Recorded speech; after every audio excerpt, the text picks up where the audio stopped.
Everybody, welcome back to the episode of the Saturday Showdown. Today we have a few cases of 2022 Heritage, which I don't think we've ever done in a showdown before.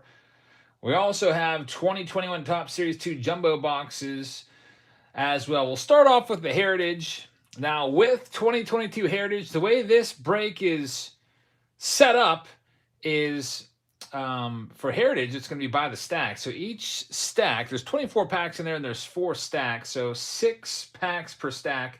Each spot will be for 6 packs. And whoever gets the lowest numbered card out of this case will get all of the cards in the case, every single card. So that is that's what's at stake. We go by also the numerator. That's the first number. The denominator is just a tiebreaker. So, for example, if we have a 3 out of 99 and somebody else gets a 3 out of 5, the 3 out of 5 would win because of the denominator. Now, if there's a perfect tie and it's like a 2 out of 50 and a 2 out of 50 all tied up, then we go to sudden death overtime with just those two people, and we'll see who ends up taking the case. Last week, we had a sudden death overtime with a tie with 2 1-of-1s. By the way, if there's any redemption cards in this, redemption cards do not count as anything because there's no way to say what they would, what they'd be numbered out of, unless it says like Superfractor or 1-of-1 on it. So those are the basic rules. It's the Saturday Showdown. You know how it works. Now let's go ahead and get started. Let's go ahead and bring in our first contestants here. Heritage case 1. We have a case and then an overflow case as well. Right? It says your voice is electric. Get in the booth. Thanks, man. That would be pretty interesting to do that.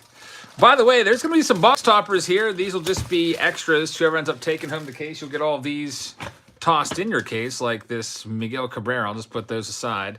All right, so we got to get these stacks figured out here. Looks like some of these packs may have jostled around a little bit. All right, so 6 packs. This pack obviously moved over from somewhere, so we're going to have to even that up. 1, 2, 3, 4, 5, 6. 1, 2, 3, 4, 5, 6. There we go. Let's go ahead and get the first 12 spots. William is up first. Now, with Heritage, there's not going to be a whole ton of numbered cards in this, just so you know. There will be some numbered cards, but not a lot, so don't get too excited.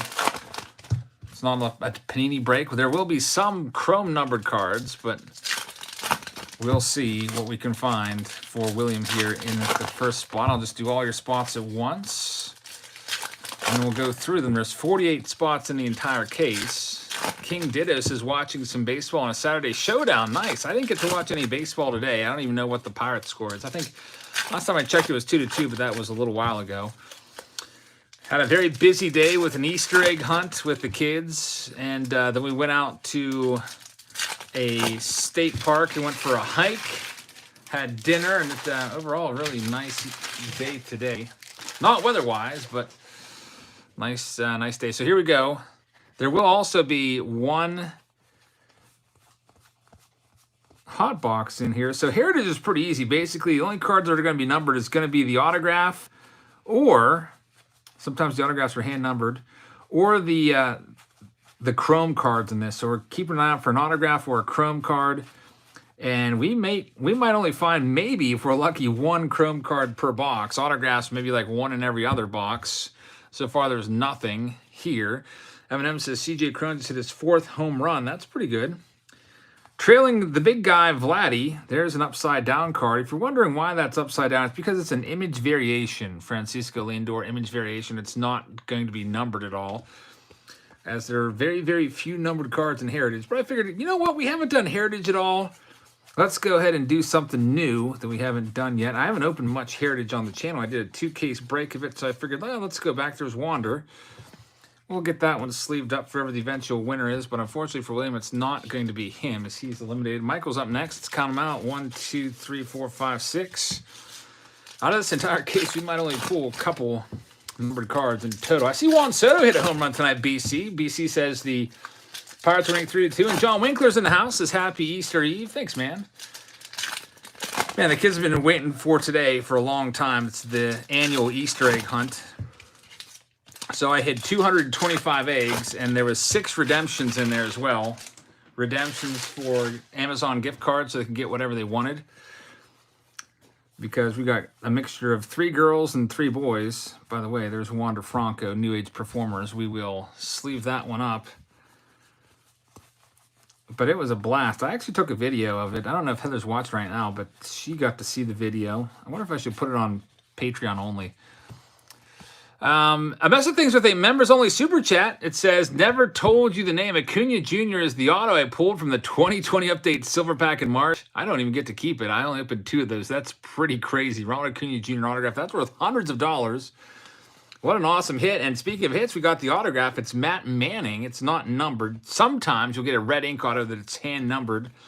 But unfortunately, there's still not a single numbered card in this entire box. So I hope you guys will check out a Mess of Things channel and check out that pull. That's a pretty good one. And Kruger Break says, Jabs, thank you so much for all your help. I finally reached 500. Michael's out, by the way. And the giveaway for 2 hobbies and a mega will be this week. Couldn't have done it without you. Kruger's Breaks, thank you very much for the kind words. I appreciate that. Heritage is sold out except for 1 spot, I think. See what we can get. I got a new setup over here. Moved across the room here. Eventually, I'm probably gonna move that big old Heather's big heavy table over here as well. So right now I'm on a little folding table. I think I like the thicker table better. It's just better for my elbows and everything. I notice this setup shakes a little bit when I'm opening the packs. I can't like rest my elbows on the table and open packs at the same time. So from the first box, we have 0 numbered cards. We did have an autograph, which is nice, but not a single numbered card, which is, you know, I guess par for the course for Heritage. Some people hate Heritage. Heather says she's watching. Heather, do you think I should upload our video that I filmed today from the Easter egg hunt? Maybe do a Patreon-only video for the only Patreon members that are on that $9.99 tier and up for unlimited bonus videos here and there. So, Justin, unfortunately, you're out. Next up, this is spot number 5, 6, 7, 8. Megan's got the whole box, so good luck to Megan. Can you find anything in here? We'll see. Vlad Jr.'s on the top. Brian Morvick says, just because. Evening, everyone. Keep it up, Jabs. Happy Easter. Happy Easter, Brian. Thank you very much for the members-only super chat. I really appreciate that. If you'd like to get your name in green and get free super chats each month, check us out on the channel membership. It's $4.99 a month. Do you think people would want to see an Easter egg hunt? Heather says if you guys want to see it. 225 eggs. I don't know if they were all found. I hope they're all found. Otherwise, I'm going to be running some over with the lawnmower when I cut the grass this week. A Mess of Things says 3 greatest hits. Trout, Acuna, Bo Jackson, all autos. I get to keep none of them. Am I doing this wrong? Check them out, guys. A Mess of Things. Thank you very much. Yeah, that Mike Trout autograph pull was something else on your channel. That's one of your all-time greatest hits for sure. All right, so Megan's up right now, 5 straight. We'll do half the box, and then we'll see if we can find any of these. Hey, Timmy Tea Time, how's it going? Good to see you. Kevin Newman, rookie auto out of 10. Is that any good? It's okay. He's not the greatest. But anyway, I hid the redemption eggs in more difficult places. So the kids found all the eggs, and then they only found 2 of the redemptions. So we brought them back in the house, opened up all the eggs. And then I took pictures of where I hid the redemption eggs, and I gave those clues. I was like, all right, I'm going to show you pictures of where the hiding places are. You'll have to find these. And they were able to find them pretty quickly after I gave them those hints. They redeemed some of their gift cards already. At least the older 3 did. They knew exactly what they wanted. My daughter wanted an outfit, and Heather's kids wanted cards. So we got some cards for them. Man, not a single numbered card yet. I knew it was going to be rough goings in finding numbered cards. I didn't realize it would be this rough, though. Not a single numbered card yet. Just a whole bunch of base paper with Heritage. I got a super chat from Tyler Woods. Says, hey, Jeff, I sent payment for a Heritage spot over 45 minutes ago, but the updated list on Patreon showed full. Do I need to request a refund? I see you at spot number 25. Double check that list. There's the hit. It's Xander Bogaerts. Thank you very much, Tyler, for purchasing that spot. There's Wander Franco. And still not a single numbered card. All right, moving on to the next half of the box for Megan. What the heck are the odds of finding these chrome cards? One in every 118 packs. Man, so basically, we might only have 2 numbered cards in this entire case, but it'll be fun to go through and look at some heritage again. Andrew says, what happens if there's no numbered card in the entire case? Well, that's a good question. If there's no numbered card in the entire case, I guess we'll bring everybody else back on out here. We'll give them all some prism packs. So like Megan, we give 4 prism packs to. Just do it all over again. Everyone would go into a sudden death. That would be a headache for me, but it would be awesome for you guys to watch. So yeah, if there's no numbered cards, we'll just do a sudden death with everybody in it, which would be crazy. But I don't care. I think it'd be fun. Still, after a box and a half, not a single numbered card. Jake Berger upside down. Anyone see the highlight with Jake Berger celebrating catching a pop-up like he was like the best player ever? A couple days ago, there was some crazy wind in Chicago. And I think it was the Mariners and the White Sox playing. And basically, they kept hitting sky-high pop-ups, and nobody could catch them because there was like 50-mile-an-hour wind gusts, and every ball that went up was basically dropped. And then eventually, Jake Berger caught one and celebrated like a little kid because he was so happy. I thought that was a great highlight. That was funny. It was like a blooper reel. Yep, when there's wind, not much you can do about that. Just gotta. There we go. We have our first numbered card. Finally, Liam Hendriks. It is going to be numbered 941. So unfortunately, that's not super low for Megan. But at least, hey, that might be the only numbered card in the entire case. Who knows? 941 is our leader. We already got the hit out of this, which was the relic. So that's it for the box. Austin says, dang, overflow is only half a case. I'd buy the other half if I win. Yeah, I figured I don't want to do too much heritage. I was only wanting to do 1 case of it. But then, when I said last call for heritage, a whole bunch of payments came in. We rolled right on into the overflow. So I figured we'll do another half case. All right, next, Steven. Megan's our leader. We'll move up Liam Hendriks right there. By the way, there's going to be a hot box coming at some point in this case, 1 out of every 12. Bobby says, is there any value in heritage? There's some. I don't particularly like, there's a Reggie Cleveland. I don't particularly like the retail heritage. I think it's pretty crappy. I was out at Walmart the other day and I saw heritage hanger boxes. I'm like, I'm not touching those. Just, man. And then like the blaster box is $25. No, thank you. You can buy a heritage blaster and have fun putting the set together, but you're probably not going to get your value back 9 times out of 10, I would imagine. That's kind of a good video idea. Buy 10 blasters and see if we can get $25 in value from any of them. Someone just gave me an idea. I don't know if I'm going to do that or not. Retail Ripper says 10 times out of 10 you won't get your money back. Yeah, you need to get a big relic or something like that, like a low numbered relic or an autograph. And a lot of times the autographs will be just some rookie like Reed Detmers, which is nice, but his auto might only be worth like $15, and even so, you might not get your money back. Now, there's a black bordered Adolis Garcia, and these are not numbered, so that kind of really sucks. You can see basically the only thing that's going to be numbered in this are going to be those chrome cards or the autographs if they're in red ink. So Adolis Garcia, I'll sleeve it up. It's a nice little parallel still. But unfortunately for Steven, he has been eliminated. Next up is Matthew with 2 spots. 1, 2, 3, 4, 5, 6 there. And 1, 2, 3, 4, 5, 6. We are all straightened up with Matthew. Let's see what we can find now. By the way, when we come across that hot box, if you're kind of new to heritage, the hot boxes will have 1 purple chrome parallel in every pack. They're not numbered, but they're still cool. And Kruger Break says, now on the road to 1,000. There will be a huge giveaway with a big hobby and some huge cards as prizes. Thank you for all you've done to help. Very, very generous super chat right there from Kruger. I appreciate that. And I hope you can get to 1,000. Set a goal, maybe like, I don't know, 4th of July or something like that. That'd be a pretty good goal to have. Get to 1,000. That's always a big goal when you're doing YouTube, because then you can start making some money off of the advertising. It's a fraction of a cent per view, I can tell you that, but at least it's something. And John says, hi, John Winkler. There's 2 John Winklers in the house. Man, we got 2 of them. We got John Winkler, the channel member, is the John Winkler, the master auction sniper.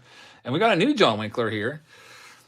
So 2 John Winklers. We do have, we have had that happen before where people have had the same exact name. I've actually made mistakes shipping stuff before because people have had the same name and I've got confused. So I don't know if that's another John Winkler or just a John Winkler fan that watches the auction. There's Brandon Lau right there. That's going to be the hit. By the way, out of this case, there's 12 total boxes, and I would not be surprised if there's going to be 9 relics. It'd be easier to count the autographs. We got 1 autograph so far. That's probably, oh, here we go. There's something coming up for Matthew. It's going to be a green Miggy. That's going to be lower numbered than that Liam Hendricks because it's going to be out of 273. 192 is the new number. 192. Megan, unfortunately, you've been eliminated. Thank you very much. And Matthew takes over. Kruger, I did see your message there about the Series 2 box. I don't know if I have too many more of those. I do have, I thought you signed up in the update offer, which is why I put you in there for that. Here we go. Jeremy, spot number 12. Good luck.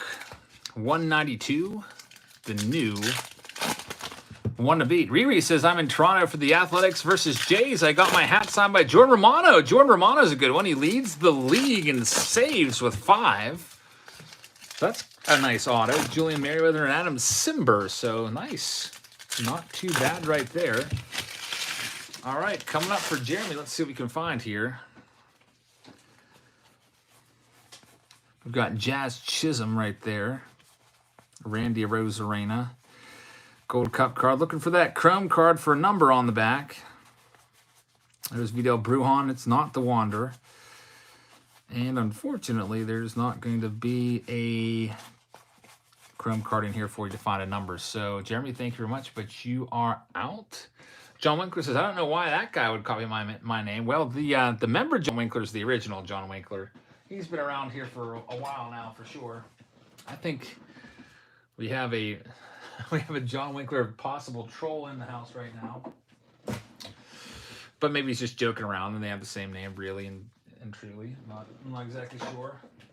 All right, on to the next box. P-Wort's coming up.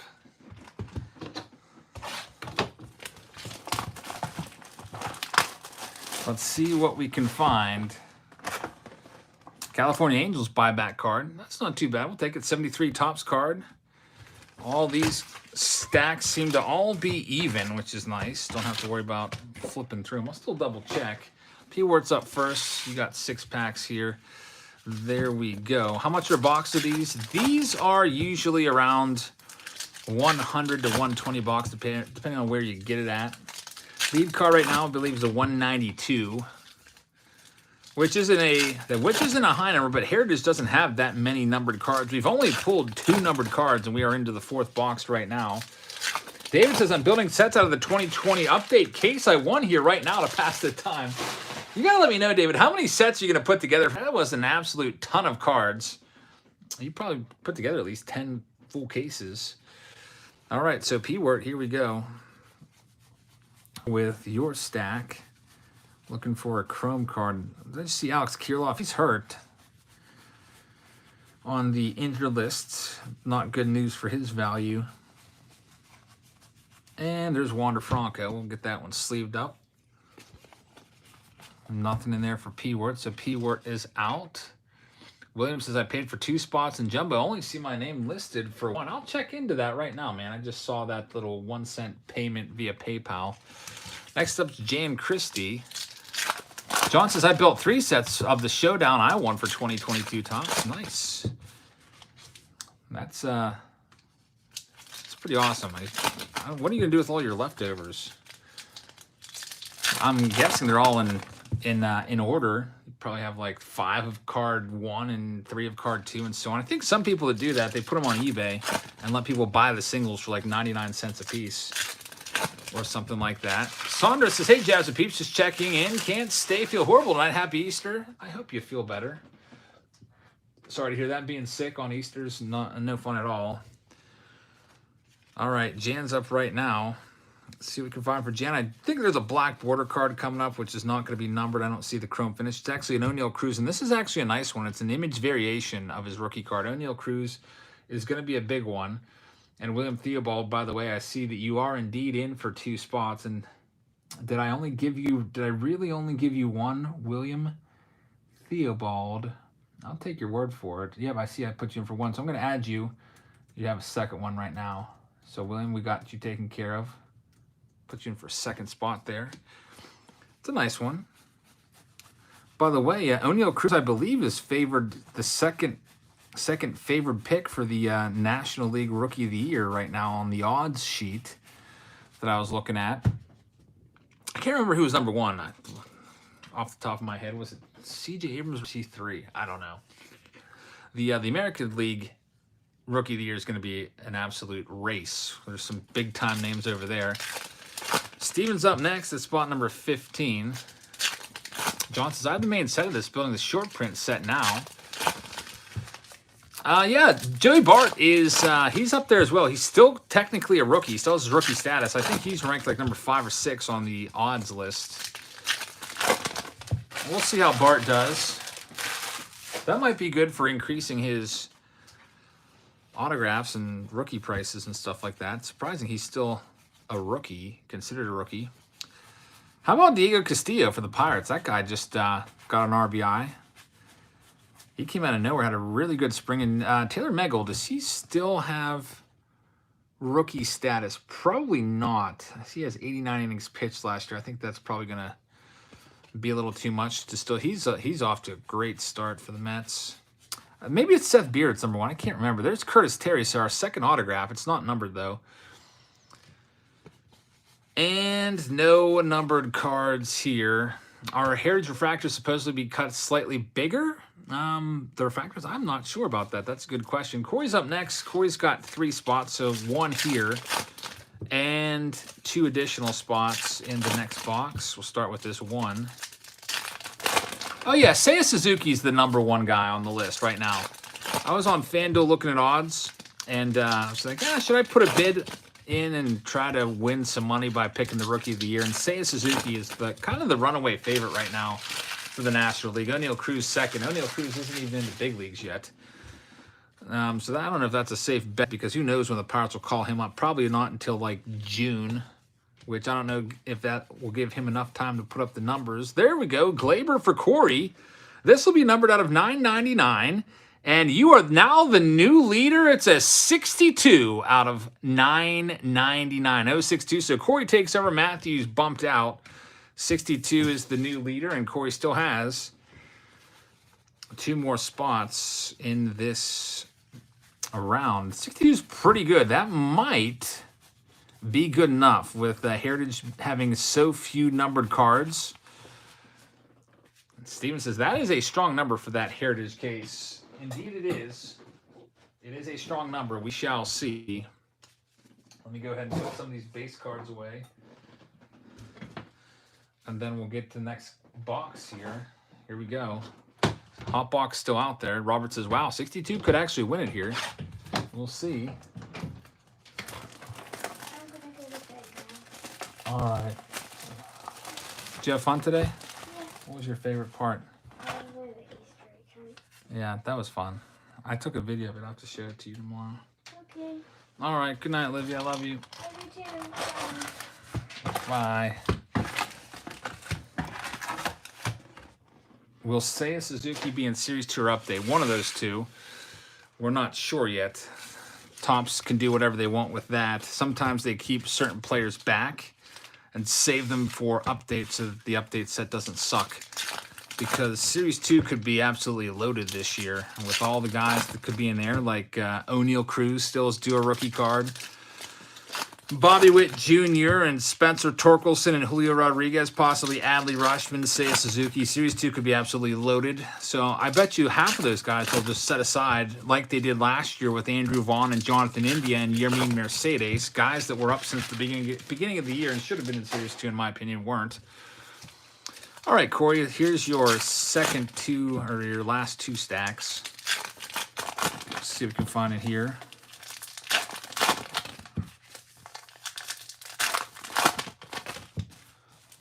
Suzuki rookie card gonna be $500. I don't know if it'll be $500, but it'll be definitely worth something. Maybe $5 for a base paper with how everything is printed to the moon.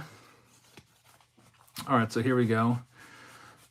The lead card is that 62 right now, and we might only have like 3 more numbered cards in this entire case at this rate. There's nothing in this stack. Next stack. There's Shohei Ohtani, his first 2 home runs of the year the other night. Good to see him getting that swing back. Still has little ways to get a catch. Vladdy, who's had a really good week. Nothing in that either. All right, so Corey is the leader right now with the 62. Dylan's up next with his. Jimmy says, do your hands ever cramp up while ripping these packs? I don't think so. I don't think that they have. For a while there, back in the spring of 2019, like, I don't know, like late May, I think I broke my hand. That was the only time I ever had trouble with my hands. But I didn't tell anyone about it. I had a really bad spill and ripped my leg open. It had 7 stitches and hit my hand on the way down. And my knuckles swelled up, and I never told them to check it out because I was afraid I'd have to go into a cast and wouldn't be able to do videos for like a few months. So I just stuck it out, and if you watch any of those old videos from late May, early June of 2019, there's the hit. It's a Jason Hayward. I had to open the packs differently. I had no strength at all in my index finger over here. So Dylan's out. Here's Steven, spot number 20. So I always open packs like this, right? That's how most people do it. I couldn't use that finger. I had to like open them like this. I think that's the only time I've ever had a hand issue. Like a serious hand issue that could have caused me to shut things down for a while. All right, Steven, here we go. Spot number 20. See if you can find a numbered card. What happened with Trevor Bauer? Is he done? Trevor Bauer is still getting paid. He's on administrative leave still. They keep extending him out. Like his leave will be up, and then they're like, oh, we're going to extend it another week. So I don't know when you're going to see him again. What's going on? I don't know. Like he was cleared basically by the police, and now MLB is investigating. I think they've had enough time to figure out what they want to do with him, but they're still investigating, so to speak. And I don't know if I don't know.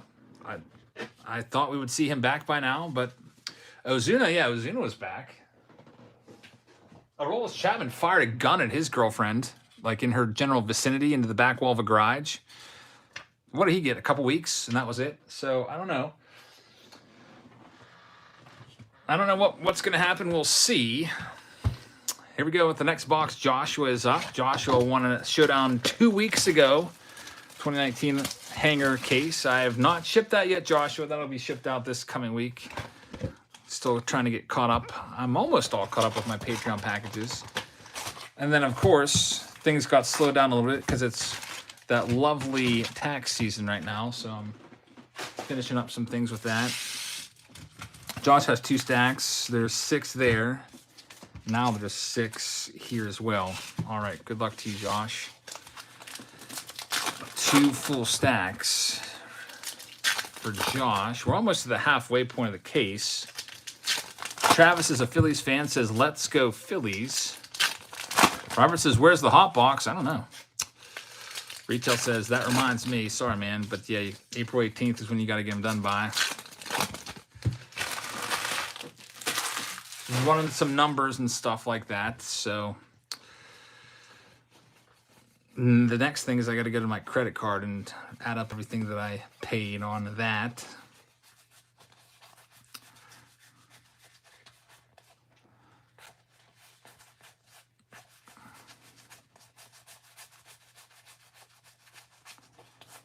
Frank Schwindel as well, and Corey Dickerson.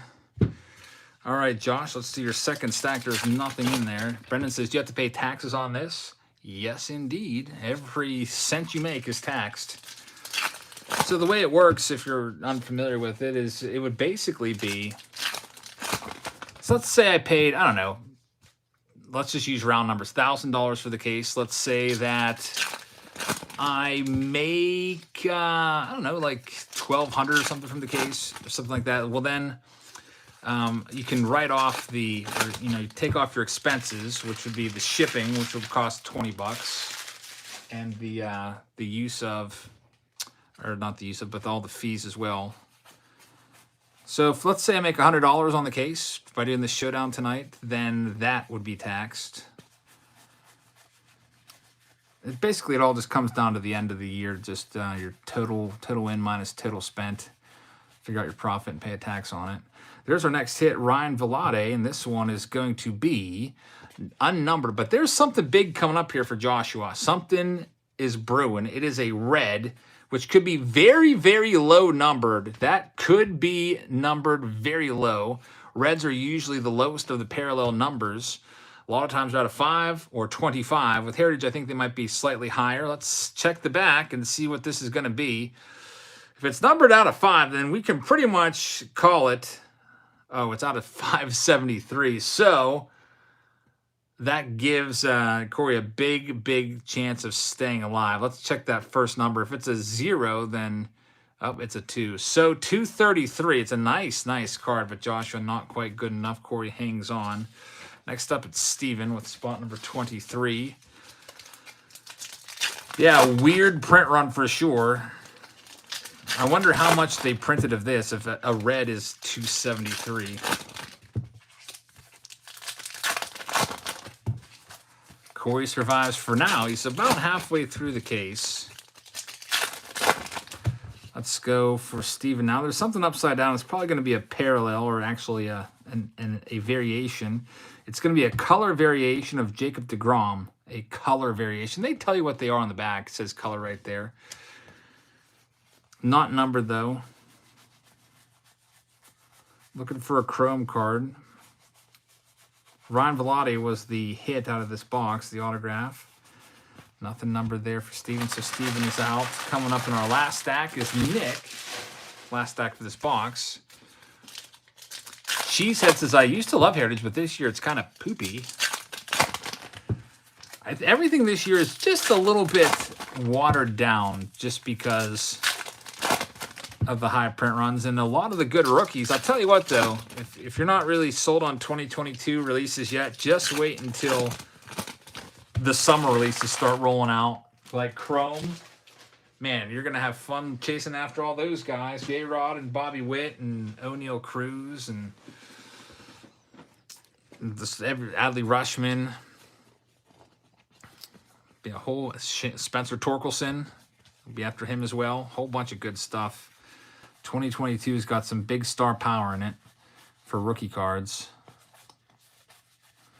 Guys that people have been waiting on for some time to make the big leagues. Let's see. Nothing really to look forward to in this for Nick. No numbered cards in that one. All right, let's move on to the next one. Yeah, there's definitely still some major hits. They are just spread out more. It's going to take a lot more work to find them and pull them because, you know, they printed way more of it. Let's grab that next box. Brad Dugan's going to be starting us off. In this next stack, let's go ahead and turn this around and rip it open.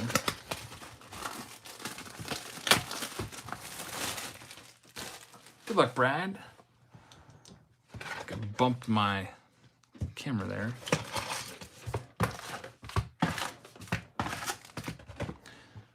Next new release is going to be, by the way, can you believe it? It's going to be Big League and Archive Signature Series. 1, 2, 3. There looks like there's 6 there for Brad. So that's going to be exciting. I do like Signature Series a lot. It's a fun rip to do. It's the Active Player Edition. Was that an auto on that Acuna? No, that's printed on there. John says another big box mountain tonight. I actually have the garbage can on standby so that I don't make a large mess tonight. Let's do Brad's second stack as well. Get them all done at once. After we do this case of Heritage, we have a half case of Heritage. It's actually slightly more than a half case. It's maybe I think it's 7 boxes on the overflow. And then we've got jumbos for the rest of the way. What do Big League boxes sell for? They are around $40 after tax. Maybe a little more after the shipping's added in.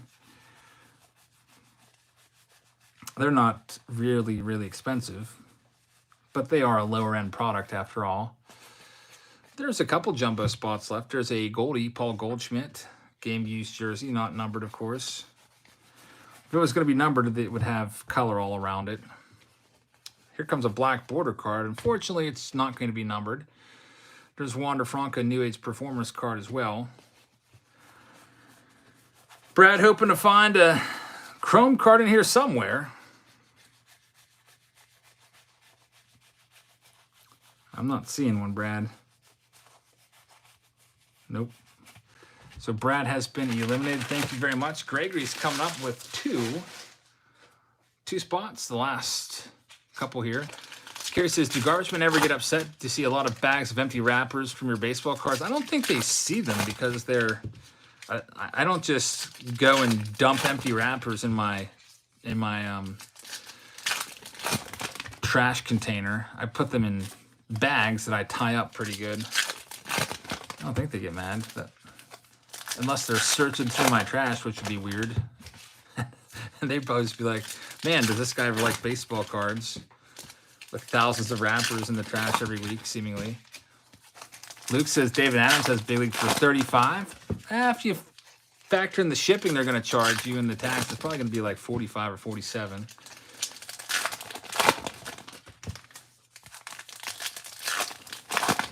All right, so Corey, here we go.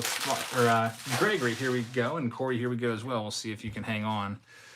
I don't think there's anything in this. Usually those creme cards kind of catch my eye.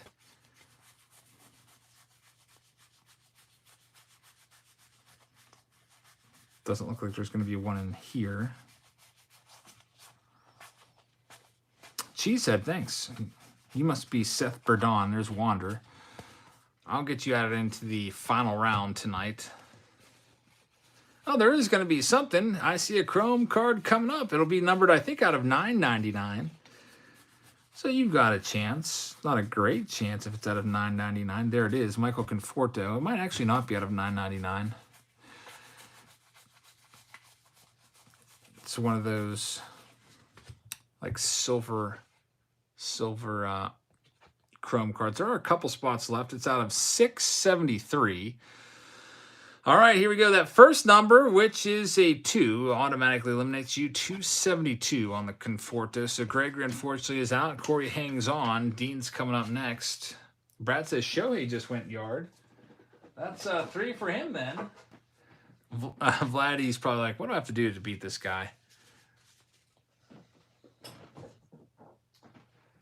Of course, Vladdy would have won the MVP pretty much 9 out of 10 years with the season he had last year. But last year with Shohei being a top 20 pitcher and hitting like he was, there's no denying him. Let's see what we have for Dean. Nate, still haven't heard much about the TOPPS 10s. I thought I put an order in for TOPPS 10s, but I went back and checked, and it turned out that I just put an order in for additional cases of 2021 tins. So I'm not sure. I don't think I have anything confirmed coming. Those tins were popular, so I don't know why they would not put those out. All right, Dean, here we go. 6 for you. Yep, there's 6 there. Spot number 29.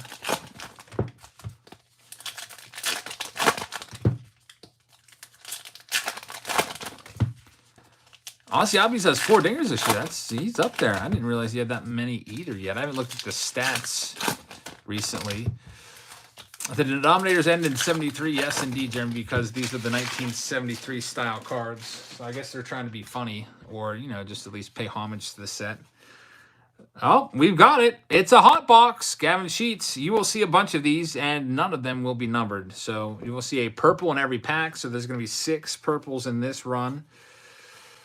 There you see Kyle Muller right there. Shohei Ohtani, that's a nice one. We'll get that one. Again, there's no number on any purple card, just so you're aware. There's Griffin Jacks, not numbered. And Matt Chapman. You get one of these in each, one of these hot boxes in each case. There's Vladdy. That's a nice one. Get that one sleeved up. That'd be pretty awesome to pull a Wander. So, unfortunately, nothing numbered for Dean. Tony's up next. Tony's got the rest of the box. So, here we go, Tony. It's a hot box, but to get the cards, you have to get the lowest number. This is the case hit right here. That's right, Tango. Instead of having like a home field advantage case hit or a gold ink auto or something like that, the case hit is a hot box with the purple parallels. They also do these in the blaster boxes. I don't know what the rate is. It's probably like 1 in 40. There's 40 blasters in a case of blaster boxes. Kyle Lewis is the purple there. Look at this. Garrett Cole's upside down. Since it's upside down, I'm thinking it's going to be a parallel, like a numbered card. There's one set. We'll sleeve up that one because that is a very good card. Spencer Watkins may be the best one on that card. Shane Boz, that's a nice one as well. Again, they're not numbered, but the really good purple parallels I'm taking and putting aside to get them sleeved up, like the Soto and the Shane Boz, and the Vladdy, and the Shohei. I think this is going to be numbered, by the way. I'm just guessing. Because it was flipped upside down, I think it's a parallel. Because all the other relics that we had, Tony, they were not put in like that. So I'm going to make you sweat it out here, Tony. It might be numbered out of 73. In fact, if I had to guess, it would be numbered out of 73. I'm going to save it for the end of this box. Then we'll get them ripped open or at least shown off here. Here's the next stack. Jordan Smart with a $5 super chat says, "Hey, Jabs, I've got you a signed Luis Robert jersey swatch. What are your kids' favorite players?" Thank you very much. I really appreciate that. Very kind of you. Well, for my kids, for Heather's kids, for her 2 boys, Timmy loves Fernando Tatis. And Robbie likes Aaron Judge. Olivia doesn't really have a favorite player anymore. She already went to bed, so I can't ask her. And the other 3, the youngest 3, don't follow baseball whatsoever. Olivia's favorite player used to be Andrew McCutchen.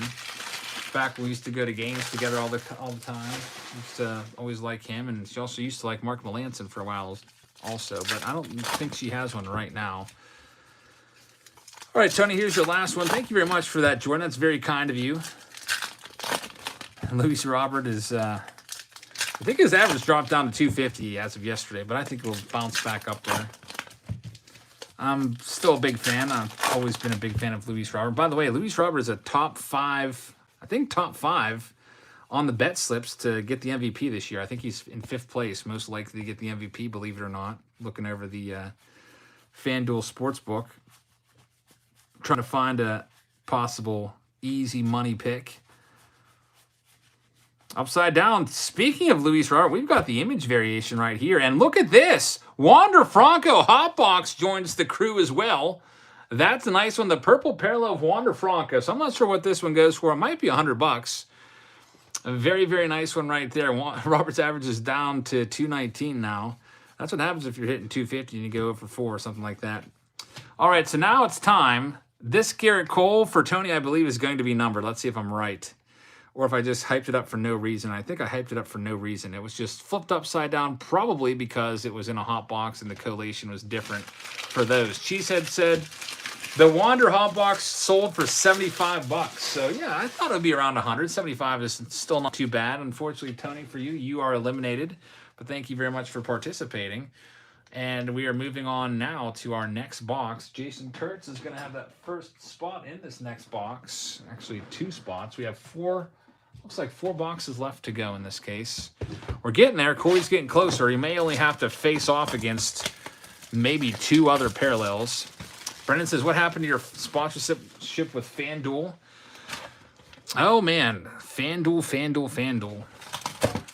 They didn't pay me. So I'm kind of mad about that. At the end of the campaign, I sent them an invoice, and they told me how much they owed me. I sent them an invoice with my address, and I never got a check from them. So I probably should follow up on that.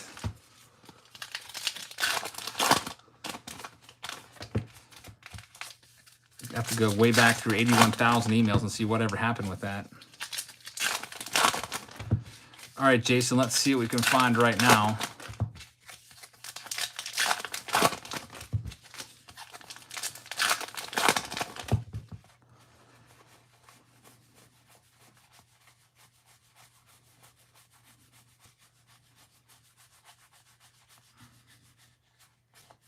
Nothing in this at all numbered from this first stack.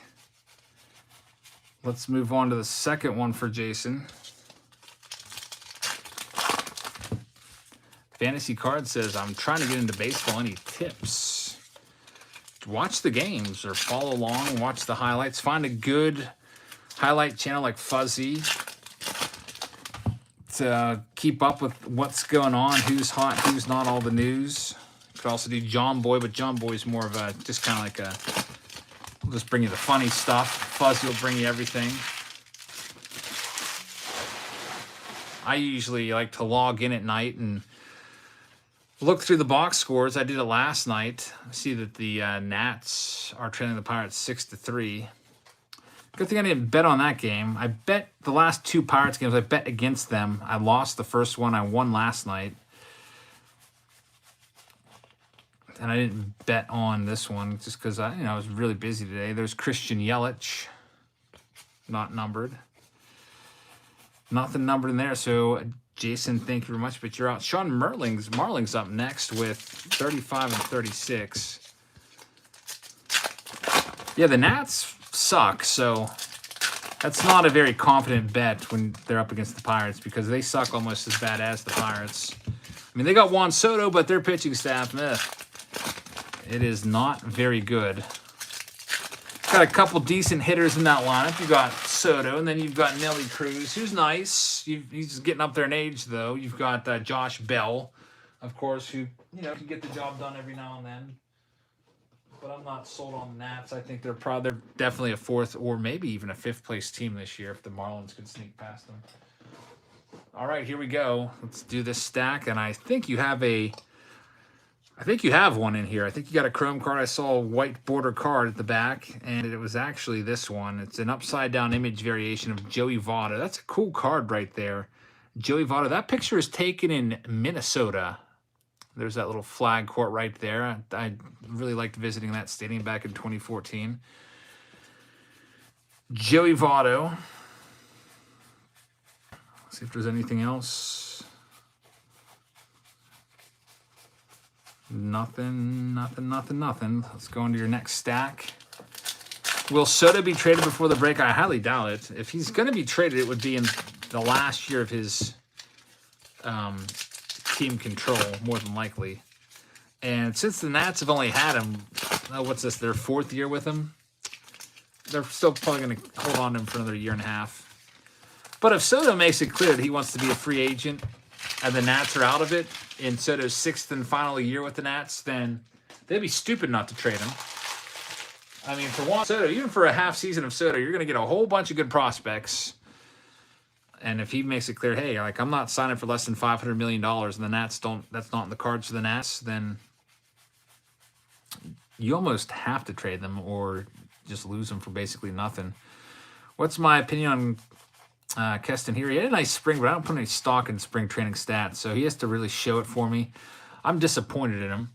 Juan Soto scores in the top of the ninth. The Nats still trail the Pirates 6-4. I just got a notification, so talk about Juan Soto, and he's like, hey, I'm doing good things right now. Sean is eliminated, by the way. So, Sean, thank you very much. But you're out, so let's go on. We only have 3 boxes left for Corey to get through. It's going to be Ty Goodwin coming up at spot number 37. Stan says, did I miss any big pools? Probably the biggest money pool tonight. There's a Daryl Cheney original buyback card. It was probably the Wander Franco Hot Box Parallel worth about $75. Pirates just won the game, by the way. Pirates PR team putting on Twitter, raised the Jolly Roger. So out in the outfield, they raise a Pirates win flag every time they win out beyond the bullpen. Adam says that Wander Purple is $120 at Beckett. Yeah, I really don't go. I would say don't go by Beckett whatsoever.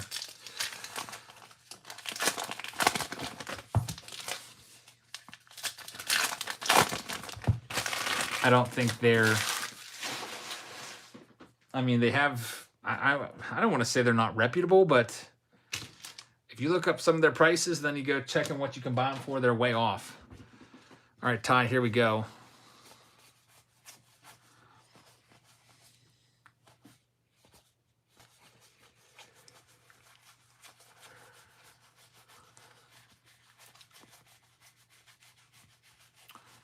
I don't see anything in here for you yet. What do I think of Dylan Carlson? I like Dylan Carlson. I think he's going to be good.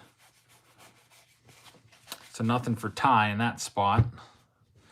Moving along to spot number 38. This is for Charles A. Good luck, Charles. SD says, I'm so happy because I got a lot of Ke'Bryan Hayes rookie cards. Well, he was off to a really good start. The Bossman said, are we sold out for tonight? We have about... We're all sold out of Heritage, which we're doing now, but at the end of the night, we have maybe 15 spots left in the Jumbos for Series 2 in the second case. Chaperoning some prom. I chaperoned prom one time in my teaching career. It was my first year. That was the only time I did it.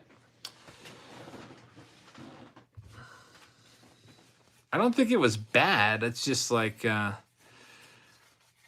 I'm so busy now with kids and everything. There's no way I'd ever have time to, take a whole evening and do that again. There's a Ronald Acuna Jr. That's an image variation. How much are the Jumbos? They are, what was it, $24 a pack? Do I think Vladdy could hit 60 home runs this year? I hope so. I sure hope so. I've always been buying a lot of Vladdy cards, so I've got a ton of good Vlad stuff. That if he hits 60 home runs, that would be awesome for me. Here's 39. This is for Chris Wells. Christopher, a.k.a. Matthew Wells. Jim says, I'm in year 7 in education. Never even gone to our high school prom. I didn't go to my high school prom in high school. I remember I had a date lined up, but it fell through like a month before. And so I guess when I was a teacher, I was like, yeah, I'll go just to check it out and see what all the hubbub's all about. Our high school prom will be coming up soon. That's a day where the kids, it'll be an easier day for the teachers that have the juniors and seniors because basically the kids have to come in for, I think it's 2 periods. And look at this. We have an Amos Otis card right here that's not numbered. Amos Otis. It's a nice auto. So we're having some good luck with the autographs in this case. That might be the 4th auto already, so that's better than I expected from the case, but not numbered. See, Eric Golden just grabbed some spots. We'll go ahead and update the jumbo so I can tell you that we're sold out or not.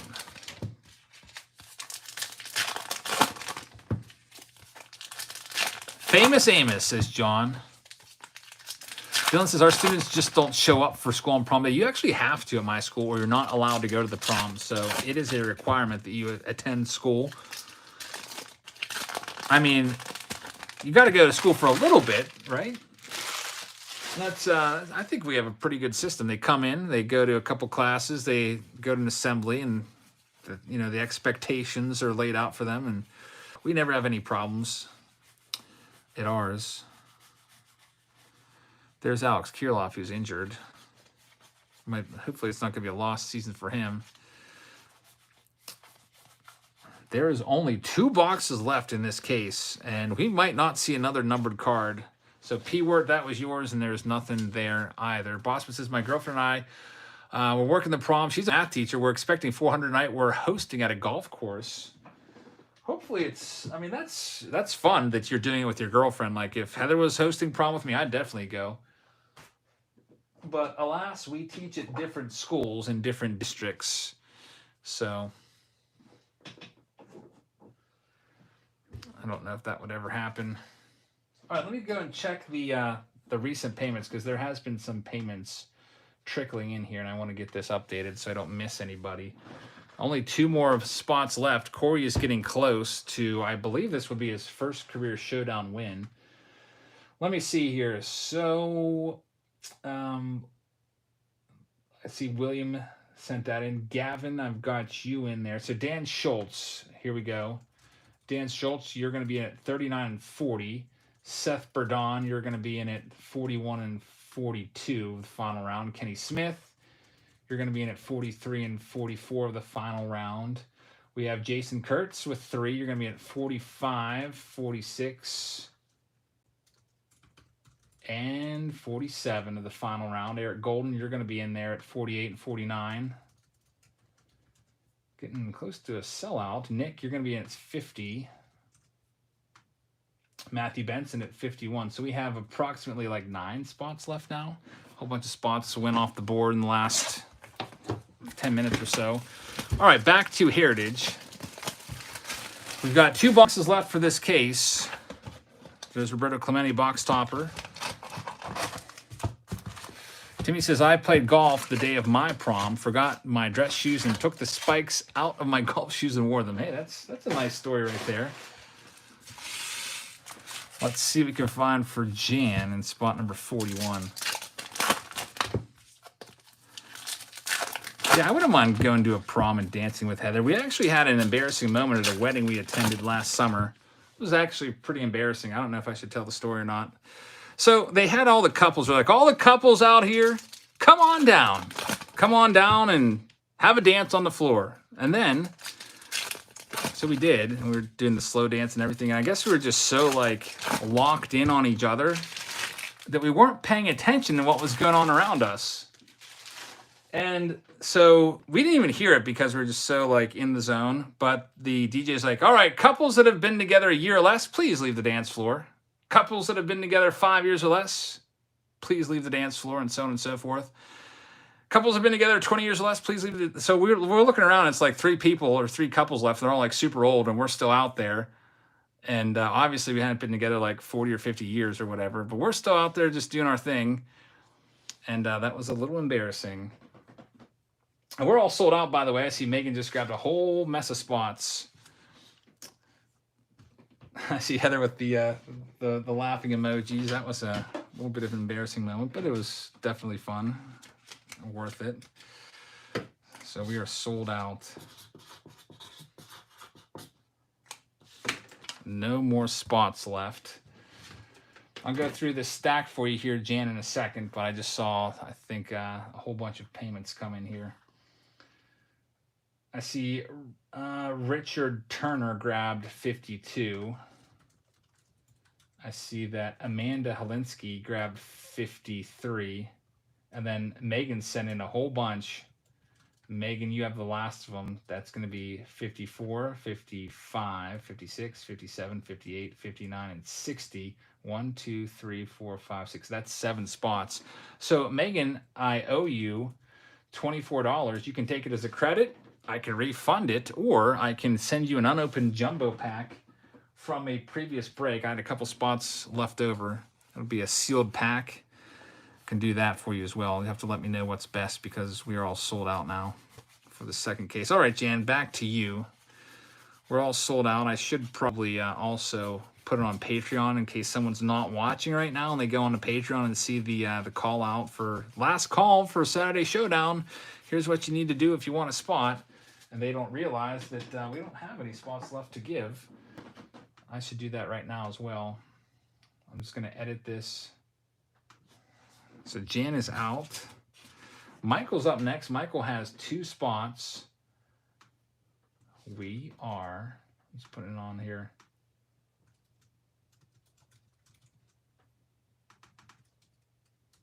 Sold out. I'll also send this all via email to you guys. All right, here we go, Michael. 42 and 43.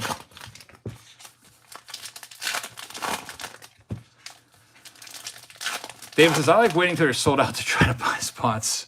Sorry, Dave, we're all sold out tonight. Got a little bit of work to do tonight after this showdown, so I don't want to be in here until like 1 or 2 a.m. Gotta be, plus I gotta be in bed early so the Easter Bunny comes around and drops off some Easter baskets. Did I see Nick Domino's comment? No, I didn't, Heather. Let me go back and find it. The jumbo pack is fine. All right, Nick, so let me grab it right now, man. This was left over from a jumbo break. Sealed packs. Let's grab some. Nick, you can choose which one you want. Let's grab, I don't know. There's 5 packs left. 1, 2, 3, 4, 5. Nick? Heather, thanks for pointing that out. I didn't see that. Let me know which one. I'll put your name on it, and I'll throw it in your stack. I think I have something else to send you as well. I'll just put it in with that. I got a Rafael Devers image variation card there. So, Heather, let me know if you see Nick say which pack he wants 1 through 5. And I will send that to him. Pack 2, you got it. Michael, there's nothing in this stack. There's only 7 more stacks left in this entire break. Corey's getting very close. Pack 2 it is. We'll get the rest of these put back. And I'll probably save these if there's a tie or something. We might use those to go back to. I don't know even when those were from. That was from a while ago. So, Megan, a.k.a. Nick Domino, will put your name on this pack. And put it up there off to the side. Let's do Michael's second stack.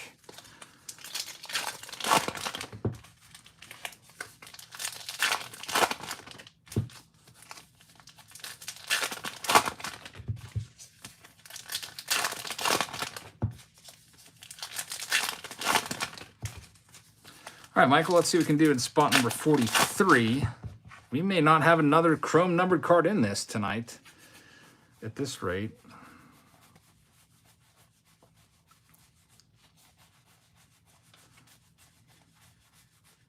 There's Wander Franco and his gold cup card. And there's the hit. It's going to be Miguel Cabrera game used jersey. He looks so old, Miguel Cabrera. That's a contract the Tigers would love to have back.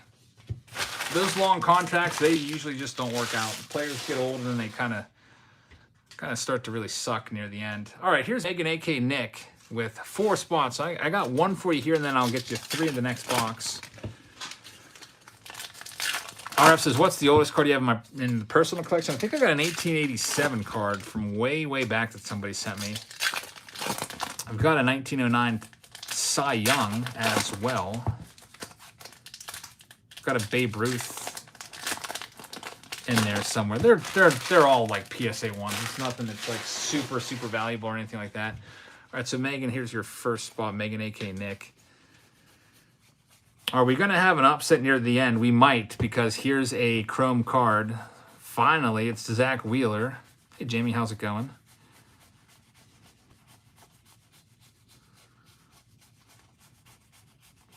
Okay, there's nothing there, so let's flip it over. Let's see what we've got. It's out of 999, so your chances are like 6% of taking the case, and it's not going to happen because that's a 660. So Nick's first spot is out. We're down to the last box here of Heritage. In this case, we'll have a second half case coming out. Oh, this is not going to be around for a little while. Easter Bunny's coming, FYI. All right. Better go and make sure the Easter Bunny's able to come at your house, Heather. There's Matt Olson.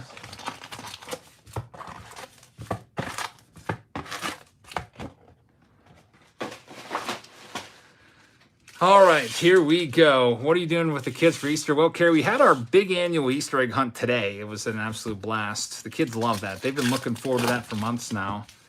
I had 225 eggs. In those eggs, there was candy, and there was also $200 in Amazon gift cards, but they couldn't fit the gift cards in there, so they were redemptions. There was one big egg that was worth $50 for Amazon gift card, and there was 5 eggs at 25. So I guess it was actually like 175 now that I think about it. So the kids, if they found one of those eggs, they got to go on the Amazon app and pick something out. So my daughter found one of them, and she got herself a new outfit. And did she get something else? I can't remember. Maybe socks. And Heather's sons got cards with their gift cards. And my other kids have not shown much interest yet in redeeming their gift cards, so I'll have to get on them to do that. They were just happy about the candy. All right, so here's Nick's second of 4. Nothing going on there. Corey is very close to winning this. Corey is just 3 stacks away of taking home an entire case. And these cases are not cheap. I want to forget what a case of these goes for. It's probably around $1,500 or so for a Heritage case. All right, here's Megan's next pack. Megan and Nick, this is their third of 4 stacks.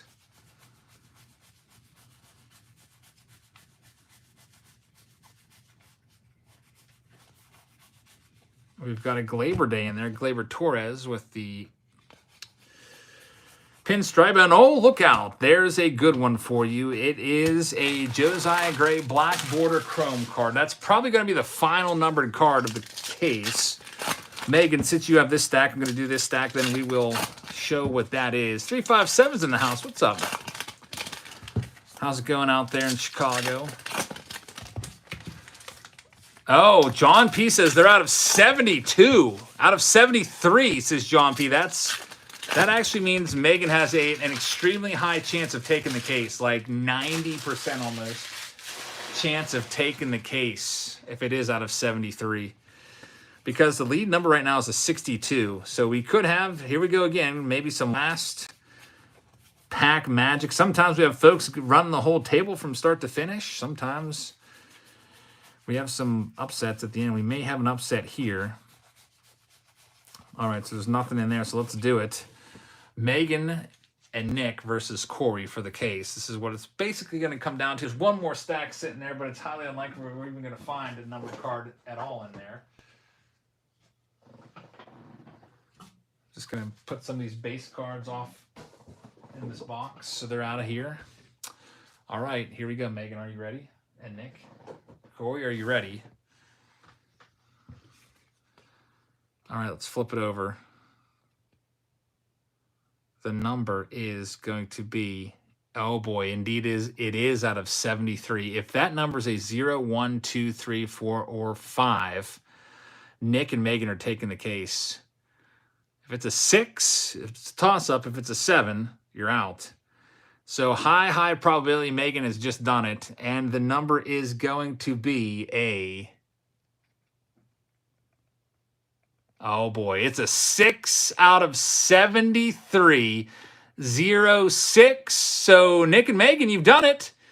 You have taken the case. So close there. Corey was 1 stack away from doing it.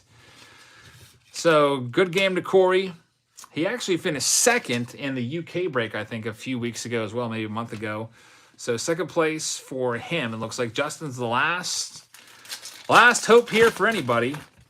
Looks like Megan's taken. I should probably put your card back on the screen. I just ushered you off the screen way too early there. Josiah Gray, now Nick and Megan's new favorite. And I can also toss in that pack as well that you inadvertently purchased. Comes down to this. Joey P. I think that I just forgot to toss it in. So yeah, I have it here. I'll put a little note. I should do that right now. I'll get it sent out to you, man. All right, here we go, Justin. See if you can find any Chrome cards in here at all. It's unlikely, but you never know. I don't see anything. And as expected, yep, nothing. So, Nick, you've taken the case. Nick and Megan, congratulations on that. Got an entire case of Heritage coming your way.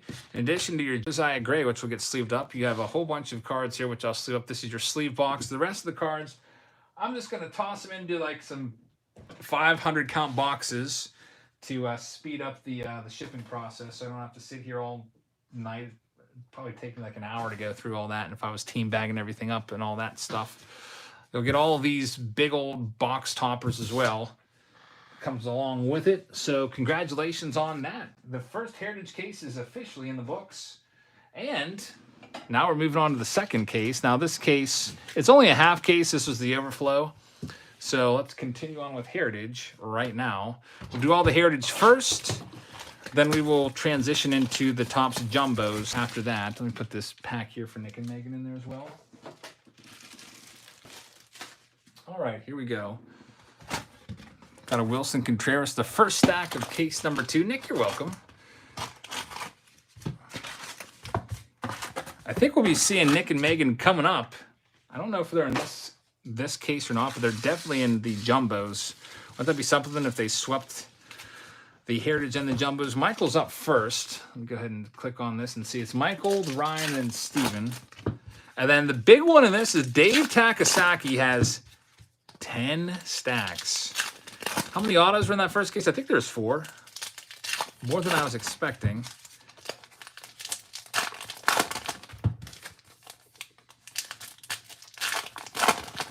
All right, Michael, here we go. Let's see what we can find for you here in this first one. It might take us a little while to even find a Chrome card, but we'll see.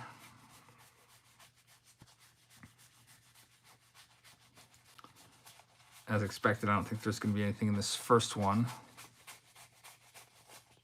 Nope. Luis Patiño there. He's a good one. All right, next.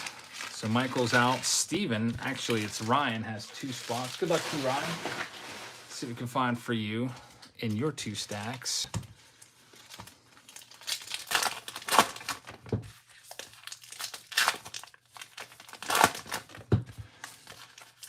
So Corey was second. We'll see Corey again. He's going to be in the jumbo break of case 1. Sean says, time for a like spike. 370 and only 156 likes. For those of you that have hit the like button, I really appreciate it. Thanks so much for doing so. Thanks, everyone, for tuning in tonight on the Saturday Showdown. This one will probably be over tonight around 12:30 if I had to guess. That's just a guess. 12:30 a.m. The way I got that is it took me about an hour to do that first case, maybe a little more than an hour. I feel like this second case will probably take me about a half an hour to 40 minutes. And then the last 2 jumbo cases, typically jumbos take about 45 minutes apiece. About 12:30 is going to be our stop time tonight. 12:30 Eastern Standard Time, so hopefully you can join us. There's a flashback card not numbered. Might have only 1 numbered card out of this. Watch this one be the case where we don't have a single numbered card and I have to do a 20-way sudden death overtime. I know that people want that to happen. Dave T says, I bought a J-Rod 2019 Heritage Miners Auto today. I thought it was a steal at 130. Well, J-Rod's been hitting like under 200, so yeah, if he catches fire, that card's going to skyrocket. I bought a big card for like $560 in a PSA 10. I don't think I'm going to tell you who it was yet. But it's someone that's been really hot, and the card is now like $900. And I bought it like 2 weeks ago. So it's almost doubled in price after just 2 weeks. So Ryan's out. Thank you, Ryan. Steven's up next. Steven, here's 1 stack for you, and then I'll owe you another one. 357. I don't think I'm going to tell you. I will tell you eventually, but I was thinking about maybe I'll do a mail day video on it or something, so I might save it for that. All right, here we go, Steven. Fitzy, that's a good question. I think the Panini is a worse product, but it's more fun for showdowns because of all the numbered cards.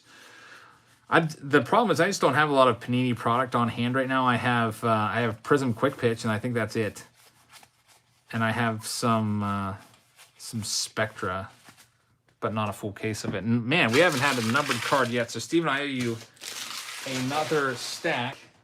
Slow start to the second case without any numbered cards. It happened in the last case as well. It took us maybe like a box and a half to even find one. Juan Soto fake autograph on the top. Go ahead and put these off to the side. Here's Steven's second stack. Nick says, you said I had spot 50, but I see my second slot on list. I don't know what that means. Nick, you're at spot 50 of the second case. Second case, it's probably blank right now on Patreon because I just put that in there. Case number 2, you're at spot 50. Jeremy says, I could see J-Rod being a 280 hitter with 35 homers. Yeah, Luis Robert, 5 stolen bases already. He could be a 40-40 guy if he can get those dingers up there. I think he's got the power to do it. We'll see. Definitely a 30-30 bat, I bet. And the search for one single numbered card continues, and there's nothing yet. It's all right, Nick. It happens. All right, so Steven's out, spot number 6. Jerry Fine is getting 5 stacks, so here's 3 of them. You are likely going to find something here. RF says, I hate how Panini doesn't have the rights. Yeah, most people, I feel like overall that people like Topps more than Panini, but for a Showdown, I could see why Panini would be a favorite. All right, so here's Jerry's first stack.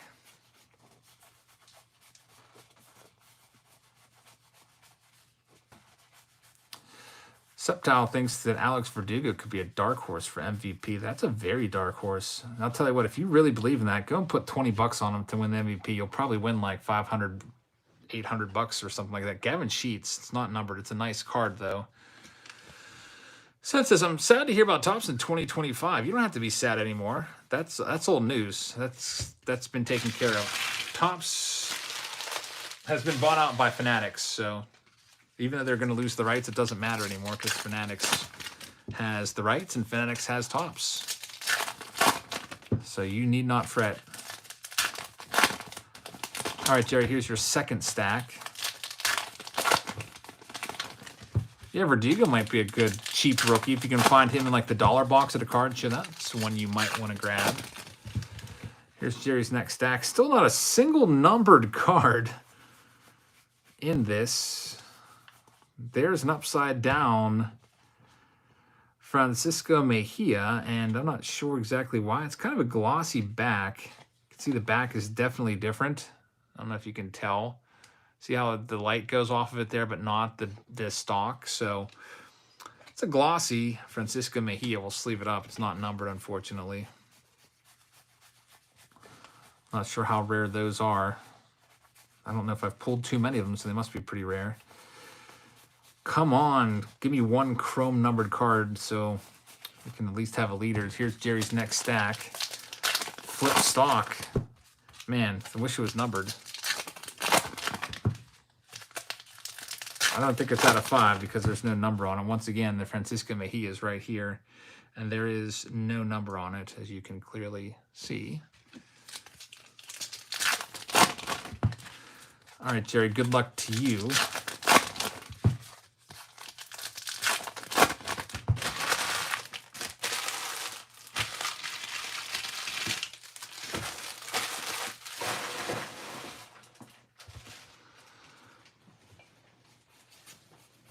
There's finally a numbered card, and it's going to be for Jerry. It's going to be Brandon Lau, and it is numbered 388. That might do it because there's been so few numbered cards. So Jerry's in the lead at 388, and you have maybe 5 more boxes to get through. I still owe you 2 more spots. Let's go through the rest of these. Nothing numbered there.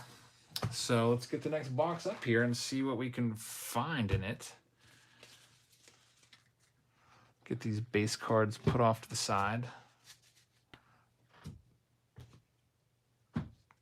How about that face-off Friday yesterday, says Luke. Man, that was awful. I was like, I was mad. That was rough. That was brutal. If you haven't watched it yet, the quality control was pretty awful on that. There's a Cody Bellinger. Dave says, I opened 8 blasters of Heritage today, no numbered cards. That's $200 worth of blasters to get nothing. I was just talking about that, Dave. I was like, someone's like, why don't you buy Heritage blasters or something like that? And I was like, 9 out of 10 times you're not going to get the $25 back that you invested in it. Here's spot number 9. I owe Jerry 2 more of these. So it's this one and this one. It's just a shame that they raised the price on Heritage blasters. I didn't think Heritage blasters were good to begin with. Kenny says, that's the only reason I think Panini has value to me. The thing about Panini, though, is their blasters are $35. I think they might even be worse. Like the Prism and the Optic blasters from last year. Those were brutal from Walmart. All right, here we go. The Megas are definitely better. Jerry in the lead currently with that 388.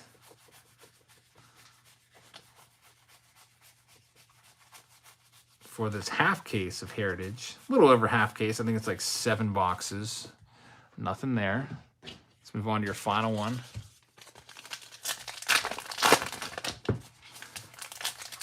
Yeah, you get the prisms and the parallels, that's for sure, Kenny. You know, everyone has different likes. For sure. All right, here's Jerry's final stack. We'll see if he can improve his number. Currently, sitting at a 388, which is pretty darn good. For Heritage, that is. If this was Topps, I'd be pretty worried if that was the lead card, because all it takes is a Father's Day or a Mother's Day or an Independence Day to do it. There's our autograph. It's Joe Ryan. It's not going to be numbered. There's the back of it. The autographs are only numbered if they're red ink. They're hand numbered out of 73. So, Jerry, you're the leader right now. Congrats on that. We will move you up and put you in the lead spot. Scott's coming up next, spot number 11. Good luck, Scott. Let's see if you can find a chrome card. This will be the end of box number 3 out of 7 in this Heritage partial case that we're doing.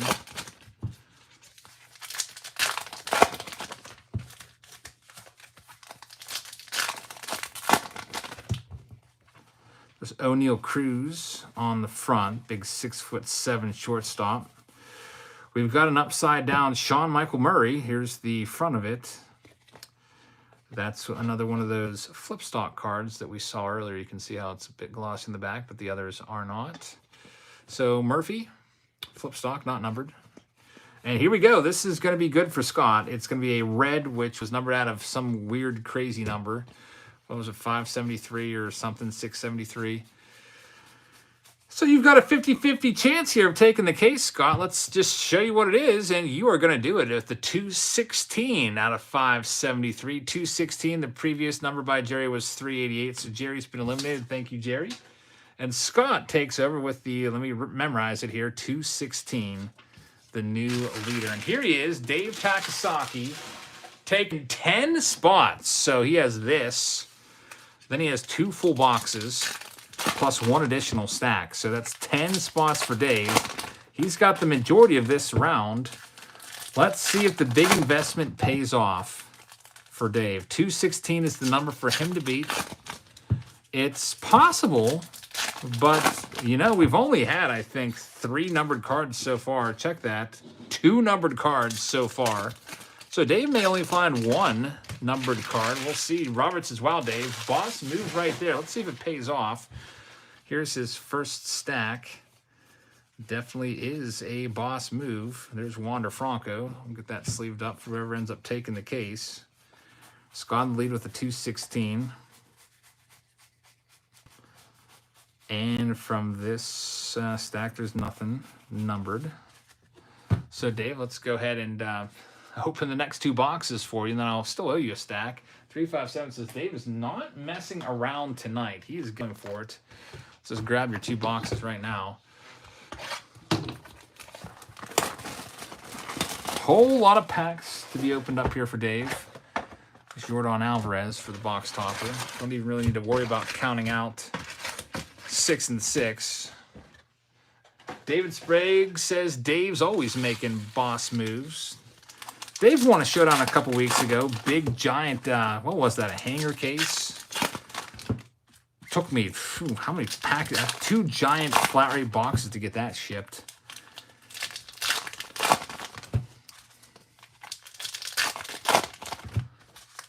Steven says, this is how you go after it. Buy 10 spots. Big move, Dave. And John P says, I'm feeling a red out of 73 autograph in this. See if that happens here. It could. Yeah, we had a hanger case a few weeks ago. I could probably do another hanger case at some point, but definitely not tonight. I do have several more hanger cases. It's a whole crap ton of cards. I'll tell you that. An absolute ton of cards. I tend to go a little overboard on the hanger cases. I love hanger cases. I usually buy them for myself just to keep. And I have, man, I should show you how many hanger cases that I have in my personal collection. I'm like, I probably only need one of these for each year and release instead of more than one. So far, nothing for Dave. No numbered cards. Should be a relic or autograph at some point. Coming up soon. Roldis Chapman. Was anyone watching the Yankees game last night? He walked in the winning run in the 11th inning. There's a wander. And I kind of felt he got squeezed. I felt like two of the calls on that last batter that he walked home, or walked to bring home the winning run. I felt like 2 of those calls that were called balls should have been strikes. They were very, very close. I felt the umpire was squeezing him the night before. Yeah, he only have 3 walks the night before, but he looked like he was on last night. I was going through the box because I saw Yankees, Orioles 1-1 11th inning, bases loaded for the Orioles. I'm like, I'm stopping what I'm doing and watching this. And man, it was a good ending, a walk-off walk. All right, Dave, here's your next stack. Still not a single numbered card for you yet, but we've only gone through 3 of your 10 stacks. So after this, we'll be halfway through. For your spots, and you got a George Springer relic, I can tell you that. I can see that one coming up. There we go, Gavin Sheets. That'll give you a shot. It's out of $9.99. Check it out here at the end of the stack. The umps haven't been good this year. I think eventually we're going to have robot umps. Now, you're not going to actually see like that Meet the Jetsons Irma or whatever that thing's name was back there. It's actually going to be a human. A robot ump will still be a human. However, the way it'll work is there will be a little earpiece that they wear, and the computer will buzz if it's a strike or do a little tone or something. Basically, the computer will tell the umpire what to call. I think the umpires will still have the free rein to make the calls on the base paths and stuff like that. And of course, they could be overruled by instant replay, but might be a good thing, I guess. I don't know. There's the hit. It's George Springer. So now it's the Gavin Sheets. It's out of $9.99. You need the first number to be a 0, 1, or a 2, and it is going to be a 4, which is not going to be good enough. 476 out of $9.99.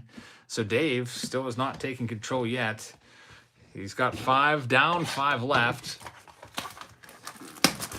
Andrew says, good luck. Thanks so much. Yeah, I know it's Easter night. I know that a lot of you have to prepare for the Easter Bunny to visit your house. I also am planning on preparing for the Easter Bunny. There's John Matlack. So if some of you have to check out a little early, I understand. That's why originally tonight I planned on 2 cases. Just the 1 case of Heritage, 1 case of the Jumbos, but a whole bunch of payments came in. I was like, all right, last call. Like 30 minutes to go till the break, and then just a flood of payments came in. We ended up selling another case and a half worth. All right, Dave, this will take you to 9 stacks. We did 5 stacks already. Here's 4 more. I owe you 1 more. So let's see if it pays off here for Dave.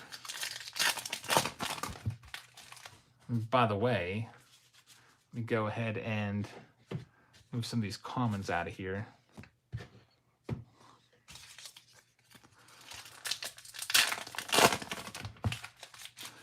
I Alone says, all done, the kiddos are in bed. That's always a good feeling for the night, huh? The kiddos are all in bed. You can rest and relax a little bit. How about last night? I put the kids to bed. I was laying in the bed. Just I wanted to lay down for a minute and just take a breather. Watch a little bit of the Yankees game. Texted with Heather a little bit. Started looking at houses because I want to eventually buy a new house.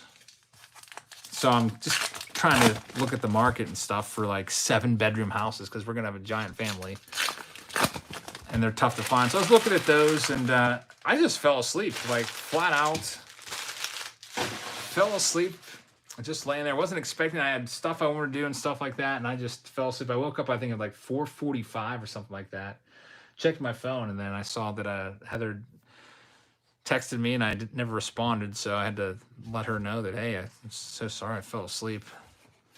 I was just burned out. All right, so don't you hate that when you fall asleep but you didn't want to fall asleep and you lose time, like stuff you wanted to get done? It's nothing there. Next, this little stack here. I used to play OOTP out of the park. Yeah, a little game on the phone. I used to play that. I haven't played that in years, though.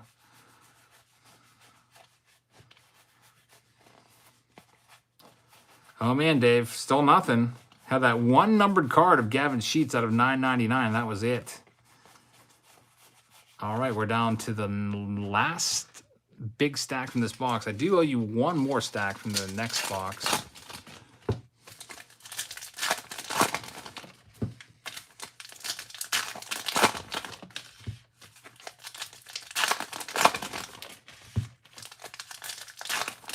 Jim says, I have 11 plans a day and it's April. I'm exhausted every night. Brandon says, you should start sleeving Seth Beer. He's going to be a stud. He might be. He was always a big prospect coming up with the Astros.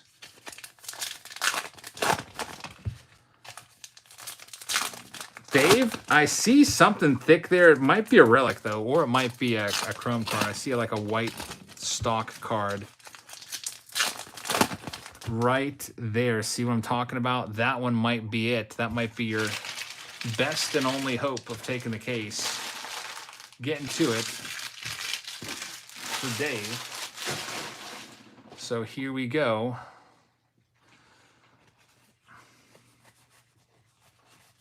Oh, there we go. You got something here. You may have 2 chrome cards actually in this stack. Here's one of them. It's going to be Glaber. Check out what number's on the back here in a minute. You got to beat 216.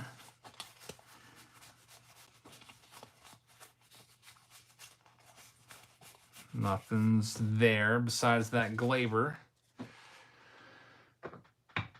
The mix says, on the way home from a hockey game, how much more do you think? How much longer do you think? The mix, I think, will be done at around 12:30 a.m. Eastern time. Then hope they can get to bed by 1. We'll see. All right, so there it is. That was that white stock card. It's Jordan Alvarez. It's the hit. You can see there with the white stock is it's not a numbered. It's just a relic. So here we go, Dave. Glaber Torres. The number on the back is out of 673. You got about a 1 in 3 chance here. Let's see what that first number is. The first number is a 6, so you've been eliminated there. 656. Scott's hanging on by the skin of his chinny chin. Dave has 1 stack left to get it done. The red Christian Yelich, 216, still standing up. There's Mr. 7 for 7, Rennie Stennett. And something just fell down. Okay. It's a big thing of tape that was kind of like anchoring down my charger. I have like these extension cords and stuff. I moved across the room here, so it's a little bit of a different setup. It's not a permanent setup just yet. All right, Dave, here we go. Last stack. You need to find a chrome card in here. Here we go.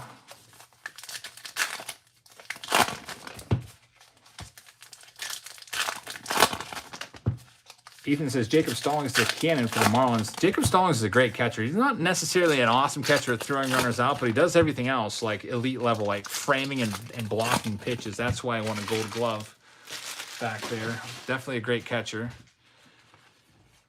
All right, let's see. Last stack.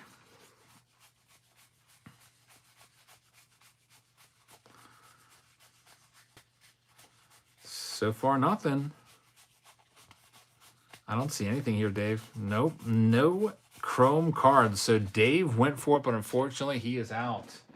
Thank you very much, Dave. And Austin's up with 2 stacks. Austin Trap, let's see what we can do for you. Spots 22 and 23. There's only 27 spots. By the way, there's 1 spot left over if anybody wants it. Spot 28. It's 30, what was it, $39 for the stack, $38.99. If you want it, you can ask for it now, and whoever asks for it first can take it.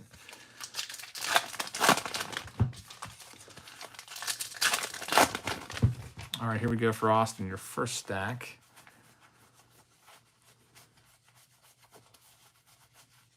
Thomas wants it, says 357. Let me see, let me find Thomas so I can verify that he was first, because we do have... I don't see Thomas saying anything. Let me get a live chat. Because I know that Nick, a.k.a. Megan, wants it. And I think Megan may have said it first. There's a Shohei Ohtani right there. Very, very nice. Nick, you've got it. Nick Domino, I think, said it first. Nick Domino, if you want it, send it over. I just double-checked and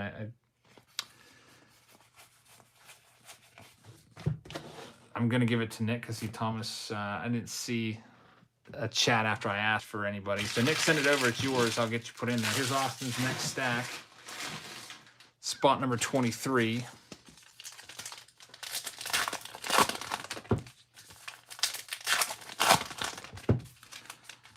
I think, yeah, you got an upside down card there. It's not going to be a chrome card, though.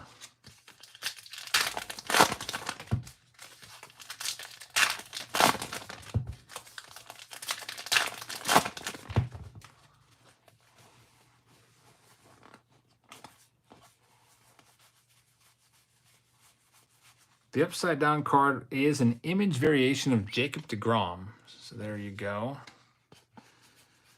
Image variation. And I see Megan has taken that last spot. So Megan, we'll get to you in this next box coming up here in a minute.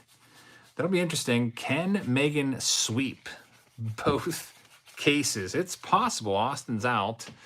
Thank you, Austin. No numbered cards there. Here's Robert Halligan at spot 24. Only 1 more box left for you, Scott, to get through, and you're taking home this partial case of 7 hobby boxes. It's, I don't know, it'll be close. We'll see who's going to do it.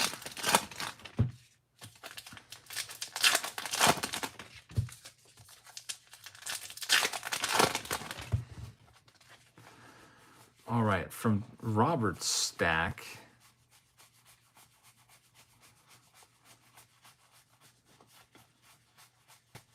So far, nothing. Yep, unfortunately for you, there's nothing there. No numbered cards. So Robert's out. We're down to our final box of Heritage of the night. And then we'll get into some jumbos of Topps. Tyler Woods is going to lead us off. Here it is, final one of the night for Heritage. Jack says, can you raise my spirits? The Tigers lost and Baez and Mixed are hurt. Not sure who Mixed is. I hope you feel better, though. Just remember, it's just a game. All right, Tyler, here we go.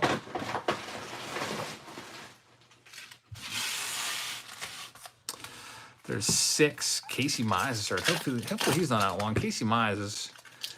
I think he's got a really bright future.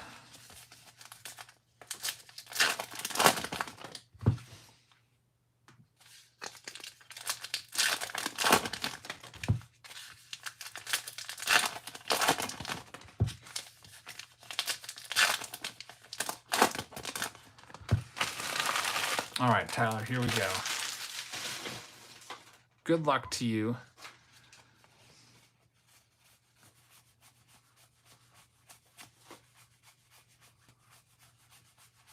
So far, nothing.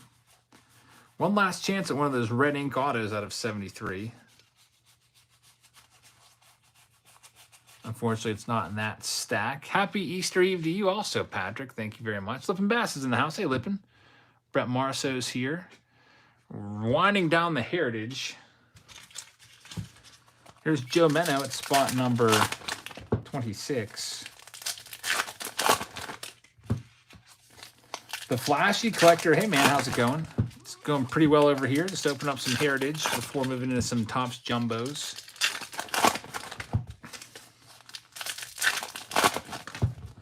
Joe Menno looking for a chrome card of some sort to give himself a shot here. Scott in the lead with a 216. That's an awful high number, but it might be enough.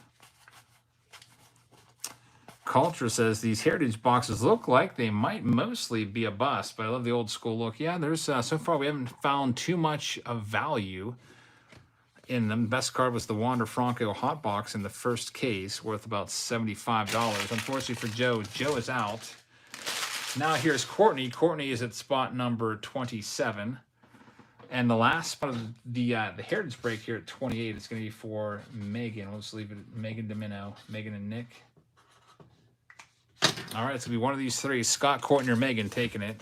I saw the Buccos one. Yeah, nice. They are... I think they're a 500 team right now, 4-4.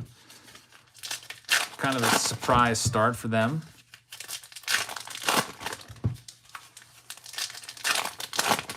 Kerry rooting for the White Sox. Jack, we're all sold out of Heritage for tonight. Sold out of everything. I don't have any spots left. All right, so let's see what we can find here. There's a card that's flipped upside down. It's going to be an image variation of O'Neal Cruz. That's the second time we've pulled this card so far. Get that one sleeved up. But unfortunately for Courtney, it looks like I'm not seeing any shininess here, which means no numbered cards. So Courtney is out. And our final spot of the night is going to be for Megan. John says auction tomorrow. Yeah, we'll have an auction tomorrow. I was originally going to do Justin's collection, but I think his collection is too large just to do in on Easter night. So I'm going to pick a smaller collection to do tomorrow. That's not going to take me like 7 hours to go through, because this is going to be a large collection on Sunday. Or Justin's going to take probably need 6-7 hours to go through it all. Who knows? Maybe not that much, but I'm going to go with the smaller one since it's a holiday tomorrow. All right, Megan, let's see what we can find in the final spot. Megan won the first case. Do they have any last pack magic?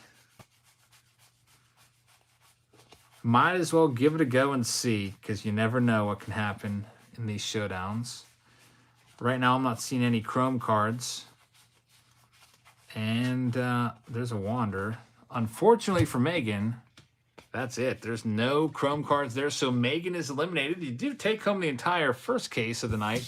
And Scott, you've done it. You've taken home case number 2. Congratulations on that. So Scott, all these cards are yours. Get your big old jumbo top loaders there. And now we're done with Heritage. We're going to do some Topps Jumbos. I have picked up a bunch of these cases of Series 2 back in the day. Got maybe a little too crazy for the Key Brian Hayes, but that's fine, because it means we can open these up right now. So you've seen us do these before. We'll get right to the good stuff in each and every box. Right to the parallels. The parallels will always be in the same spot in these boxes. The silver packs will open up at the end. Fitzy says, thank God Heritage has done that. Was rough. I figure that, yeah, we do it since we haven't done it yet. There will be numbered cards in this, though. Many more numbered cards than Heritage. All right, so Megan, you're up first. You have these 4 packs. Let's see what we can find for you here. We will get right to the good stuff, which is going to be right here. Already there's a gold card. It's Kendall Graveman. It is numbered 499, which will be your leader. So 499. And anything else? Nope. I'm just going to be skimming over the base cards. Actually, the silver pack odds are pretty good in this. About 1 in every 20. And look at this. Out of 199, it's a 121, which is the new leader. 121 on the Pablo Lopez for Megan. 121. Ian Anderson going to have a hit. Relic, rookie relic. All right, so that's not bad, 121. Heritage is nice, I agree. It's just not a lot of numbered cards. Next, oh boy, this is good for you, Megan. It's a Reverence patch auto, which is usually out of like really low numbers, like 15 or less. A Dansby Swanson Reverence patch auto. These are numbered always low, out of 10. 9 of 10. Megan could sweep it. Megan has just taken firm control again. 9 out of 10 is the number on this one. Megan won the entire first case, and now Megan and Nick might win the second case as well. We'll see. Could they run the table? 9 out of 10. That's going to be interesting to watch and see how this plays out. Can they take it the whole way to the house from the very first packs? It could happen here. Megan, thank you very much. You are the leader. You have a very great chance of doing it. Jackson, however, has 15 spots spread out throughout this case. A little here, a little there, a little everywhere. So we'll see. He's got 3 in this one, this box. Let's go ahead and rip his right now and see what we can find for him. Yeah, big congrats on that 9 out of 10. That's going to be the autograph. So there's still a manufactured, which sometimes the manufactureds can be autoed. Nothing in this first pack. Let's do the next one. Kruger says, darn, I love this. I love Series 2. Series 2 is a good set. 789 on the gold card. 281 out of 499 on the Tyler O'Neill. 281. Nothing else in there. At least you had a couple numbered cards there. Here's his third pack for Jackson. All right, let's see. Nothing. So Jackson is eliminated, at least for now. Let's move on to spot number 8 and 9, both of them for Donald. Let's see what we can find here in this first pack. Doesn't look like anything's going to happen here. Let's go to the second pack. Yeah, 2021, even though 2021 was overprinted, we're like, holy cow, this is overprinted. It's like 10 times better for numbered cards than 2022. Christian Yelich, 229. Clark Schmidt is going to be the other hit. It's not numbered. It's just a big old manufactured relic. And that's all the hits from the box. Donald, however, is out. Got one more pack left. It's going to be for Charles at spot number 10. So put the first box down. And Megan and Nick looking pretty good. Like they may sweep 2 of the cases tonight, which is pretty crazy stuff. So Charles, nothing there. Charles is out. Thank you very much. Next up, it's for Jackson at spot number 11, 12, and 13. 3 total spots. Let's get those silver packs out. We will open those up at the end. Here's the box toppers, Rendon and Yu Darvish. All right, Jackson with 3 more. Take those 3 and put them there. Stack the rest up with a big old stack. All right, from this first one, Bryce Harper, but nothing numbered in there. Go on to the next one.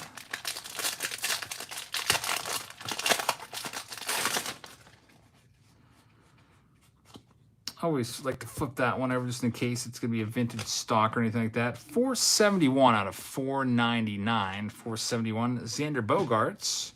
It's going to be the relic in this box. Nothing else numbered there in pack number 2 for Jackson. Moving on to pack number 3.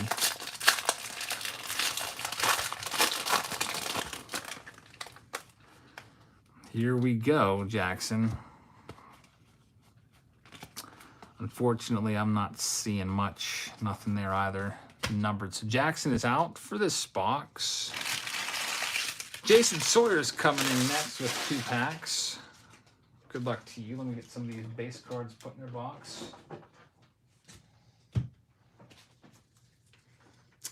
Taven says the bases are loaded for Kyle Tucker right now. Kyle Tucker is going to probably be the next big star, I hope. I like Kyle Tucker. Always thought he was going to be good. The Astros and all the trades, they're always asked for Kyle Tucker. Tucker spent like a good 2 years at AAA. And there's a reason why they never wanted to trade him. We're seeing it now. Gold card alert, it's 1,900 out of 2021 on the Jeff Samardzija. Nothing else there. And here's the second pack for Jason.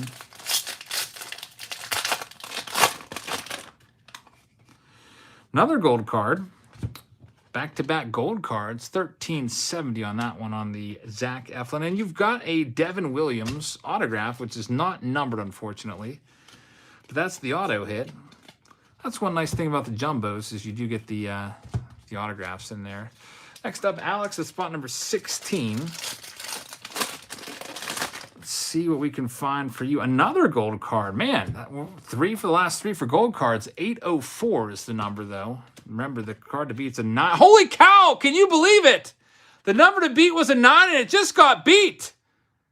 An 8 out of 10. Rod Carew pops up and finishes off Megan and Nick. I thought this was going to be... I thought it was over. I thought 9 out of 10. There's a really good chance that it's over.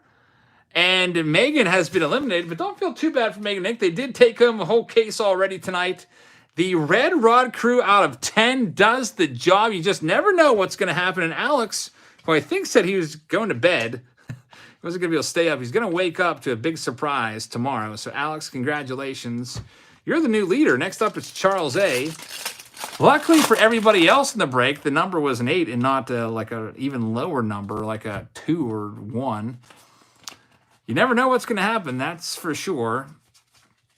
Charles, thank you very much. But Gerard Kruger says, Jobs, thanks for the help. The giveaway for 2 hobbies and a mega will be this week. We start the rip for 1,000. Mean the world of, if you would sub Jobs, I cannot thank you enough for helping. Let me go and I'll go and make sure. Steven's up right now. Steven at spot number 18. I am your 510th subscriber, Kruger. Thank you very much. I really appreciate that. I hope you guys will check his channel out as well. Help him get there closer to 1,000. Steven, nothing there. Next up, Eric Golden at 19 and 20. Are all of the 70 die cut cards numbered? No, very few are. The parallels are. They can be paralleled or parallelized, if I may make up a word. Yu Darvish short print, not numbered. And nothing else there. Here's Eric's next pack. You're welcome, Krugs. All right, Eric, here's your next pack. Let's see what we got going on here. That DJ LeMahieu may be numbered. It is not. I thought for a second it might be, but as you see, it's not. You just never know. That's why you got to flip all those inserts over just to double check. All right, so Eric, thank you very much, but you're out. Alex is taking over the lead in that box. 8 is new lead card to beat. Evan's coming up with 2 spots.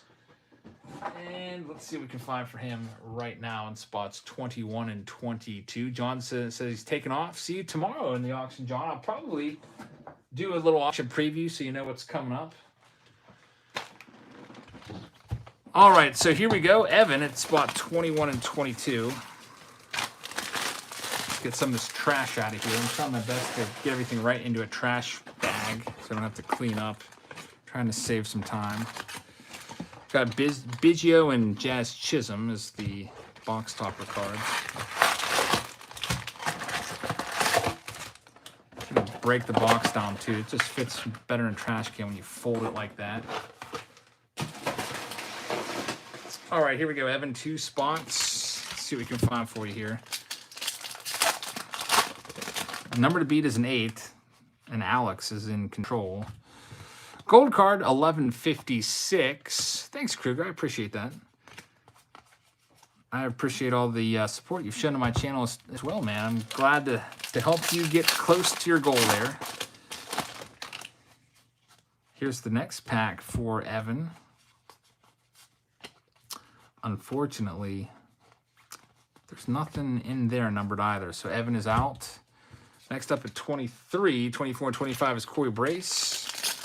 Corey was the runner-up in the Heritage case. Had it almost up till almost the entire way, up till the very end. Lost in the second-to-last stack. Eventually he'll get one of these, but not that Heritage case. We'll see if he can get it now. Thanks, Krugs. I appreciate that. Definitely a great hobby for sure. We've got a gold card, 566 on the Iglesias gold card. And Ryan Barucki is going to be the autograph. I do not believe it's going to be numbered, though. There's the back. Ryan Barucki, not numbered autograph. And that'll be it for the numbered cards there, as you can see. Just a bunch of base cards. And here we go with Corey, his final pack, maybe of the night. Robert says, Jabs is the reason I'm buying baseball cards too. Started watching one day and I couldn't stop. Now I can't stop ripping packs. I'm glad you're ripping packs. Definitely an awesome and fun hobby. And this is good. It's a black border card. It will be numbered. Dean Kramer short print. It's a David Ortiz. The number is a 095. 095 on that one. And I think that's going to be it for the numbered cards. So Corey is going to be eliminated. Thank you very much. Next up, we got Robert at spot number 26. Robert Forney, here we go. Got to beat an 8. And you have a 65 out of 70 on the 70 years, or the black border card out of 70, 65. Close. So 1 of 1 would get the job done. There's a Tony Gwynn die cut. That just proves to you that not all die cuts are numbered. In fact, very few die cuts are numbered. Here's 27 for Nick. Nick will also have spot number 50 of the second case. All right, so from this, we have another gold card. Actually, 2 numbered cards in this one. 650 there, and you also have a Dylan Betances numbered out of 499. 498 out of 499.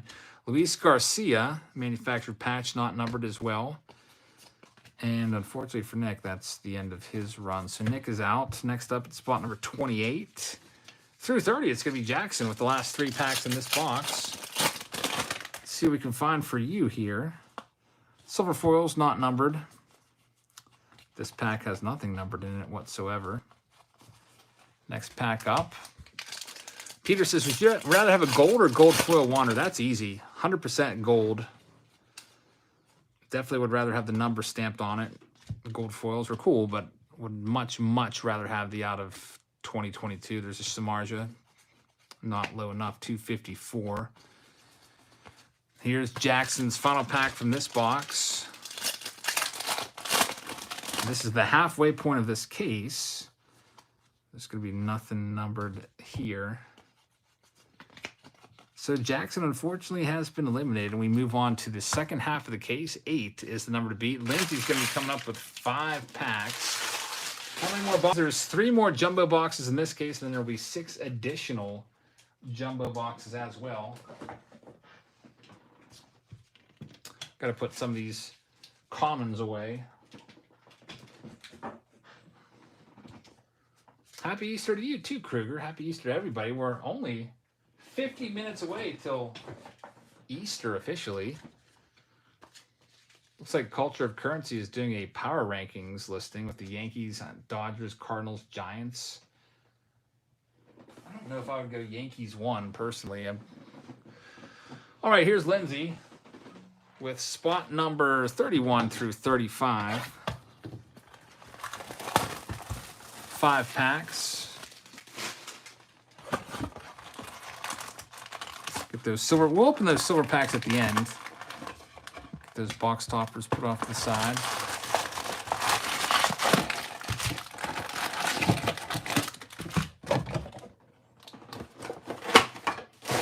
Yeah, I'd probably go Dodgers number 1. I got Dodgers versus Blue Jays in the World Series. All right, here we go. Lindsay, here's your first pack. see, Heather just sent me a photo saying the Easter Bunny came, and she sent a photo of it. It's through Facebook. I'll have to go over there and check it out. I'm going to go log in right now to good old FB. I don't think anyone calls it that. How many more cases? 1.5, not many. I'll go to my little messenger thing here. Oh boy. Oh man, look out. We have a sketch card of Tim Anderson. Man, these are so tough to pull a sketch card. Unfortunately, they're not numbered. We pulled one of these before of Albert Pujols. I think Nick Lapalambara had it, and it wasn't numbered. A sketch card of Tim Anderson. I mean, it's virtually 1 of 1, but there's not a 1 of 1 on it. These are 1 in like 10,000 packs or something like that. That is a very, very nice pull right there. And right behind it is a Joe Adell 17 out of 25, which comes up just a little bit short of that 8. So Lindsay had it really, really close there on 2 fronts. Those sketch cards are very, very tough. Let me see if I can show you the odds here from Lindsay's 3rd pack. You can see the sketch cards are somewhere down here near the bottom. It might be one of like 15,000 packs. Where is it at? Sketch card. Maybe you can pause it and find it for me. You can see those reverence autographs are 1 in every 1,235 packs. We found one of those today in this case. It's a pretty darn good case for sure. And here it is. Last thing on there. The sketch card 1 in 15,000 packs, which is pretty crazy. Where's this Easter Bunny picture? I got to see this, Heather. Oh, that looks nice. Very, very nice. The Easter Bunny has come, and those are some loaded Easter baskets right there. Let's see if what else we can find. You're going to have a gold auto coming up, which might be out of 50. You have a 1226. So Lindsay definitely bringing the heat here with the numbered cards. Look at that. It's a 3 out of 50. A 3 out of 50. Lindsay, I felt bad because you weren't going to get it when you had a 1 in 15,000 pull and it wasn't even numbered. And Eric Hosmer does the job. A 3 out of 50. Alex, I'm sorry. I know you're in bed right now and missing this. But watching this on the replay, I apologize. You are out, and a 3 out of 50 does it. Lindsay, you just never know what's going to happen in these showdowns. Eric Hosmer, who pretty much sucks, and I know that the Padres would love to undo that contract. He's basically a wash for WAR. Usually puts up a 0.0 WAR every year, or maybe even a negative WAR. But he comes through here for Lindsay. How about that? Lindsay, congratulations. 3 out of 50. And you still have 2 packs left. Let's go ahead and do these. And man, lots of gold cards in Series 2. 496. Series 2 is a really good release for out of like all the recent Jumbo. Series 2, definitely a nice one. DFDD says, why do you go by the numerator? It's just because this was my creation. I thought that would be more fun and better. And, you know, that's my show, my rules, I guess. You could definitely do it multiple different ways. You could go by the denominator. You could go by the card that's worth the most amount of money on a recently sold or something like that. But I just figured that's the easiest way to do it. Jackson's up next. Bo says, if you're an investor in cards, Tyler O'Neill would be your best bet right now. Here we go with Jackson with 2 spots. You got to beat a 3, though. That's going to be a tall, tough task. There's an Estevan Florial. That's a short print card. It's not numbered, though. Yeah, there also would be non-stop ties on a numerator. That's true. It would just be, I don't know. I feel like that would be a little annoying. I like the chance of any card, like all these gold. Every time you pull a gold card, you have a chance of taking the case. Like if you just did the numerator, like you'd just be sitting around waiting for a 1 of 1 all the time. I feel like it. Next up, Lucas is 38, 39, and 40. Got to beat a 3. Like even Lucas has a chance right now. He's got a pretty good chance. Finds a gold card. At least he has a chance, you know. There's a lot of gold cards at the beginning of this box. There's that Ozzie Smith purple. Those purples aren't numbered. Nothing else there in your first pack. Let's do the next one here. There's a gold card. It's going to be a Jordan Hicks out of 2021, 1659, and 42 out of 70 on the Rymel Tapia. Take that one. 70 years of Topps border out of 70, 42. Virgo says, can you show me the Easter baskets? Yeah, I'll show you the Easter baskets in a minute. I got too much stuff on my screen right now. Do you want to see Heather's Easter baskets? Heather, can I show the Easter baskets? One more pack for Lucas.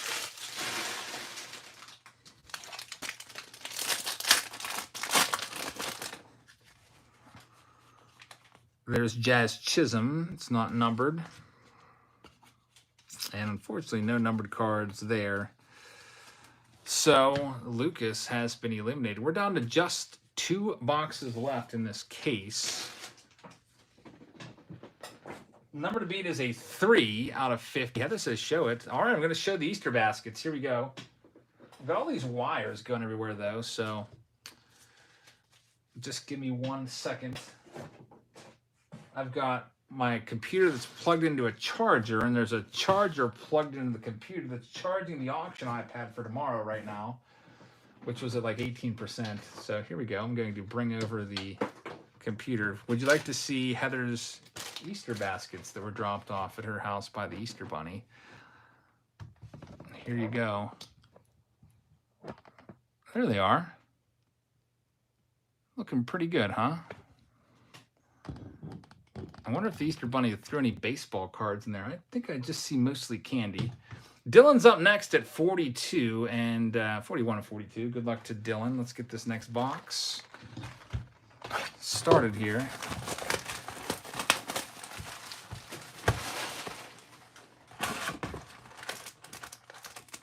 Box toppers, Puckett and Ripken again. Lindsay in the lead. I don't know if Lindsay's with us right now watching live. Definitely some anxiety going on if Lindsay's here. IDGF says Osmer is batting 400 for what it's worth. Yeah, but you have to remember, we're only, what, a little over a week into the season? I still venture to say that if the Padres could get rid of that contract, they would do it like that. They would love to get rid of him. By the way, Eric Hosmer, if we're looking into his stats a little more deeply here, where are we at here?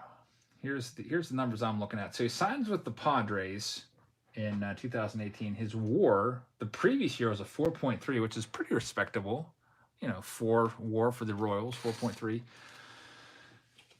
I hate to say it, but that 4.3 that he put up in 2017, if you add up the next 4 seasons, he doesn't even produce that 1 season worth of value. He's not even close to that. He's, what's his WARs? Wins above replacement is the stat. 0.9, negative 0.5, which means he's worse than a bum that you get out of AAA in 2019. 1.2 in 2020 and 1.0 last year. That's not worth 186 or whatever he was being paid. So that's why I call him a bust. Nothing against Hosmer, but just hasn't been getting the job done for the money. Here's Dylan up next. I think most Padres fans would probably agree with me. I don't know. I don't know if we have any Padres fans here right now. 161 out of 199. There's a black border Manny Machado, which will be numbered as well. It is numbered 143 out of 199. Heather says, thanks, everybody, for the kind comments about her Easter baskets that were dropped off by the Easter Bunny at her house.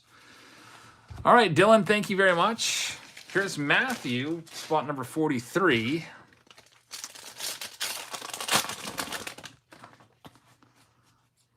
All right, let's see what we've got. There's a Framber Valdez, 916. Blake Taylor autograph. It's not going to be numbered for Matthew.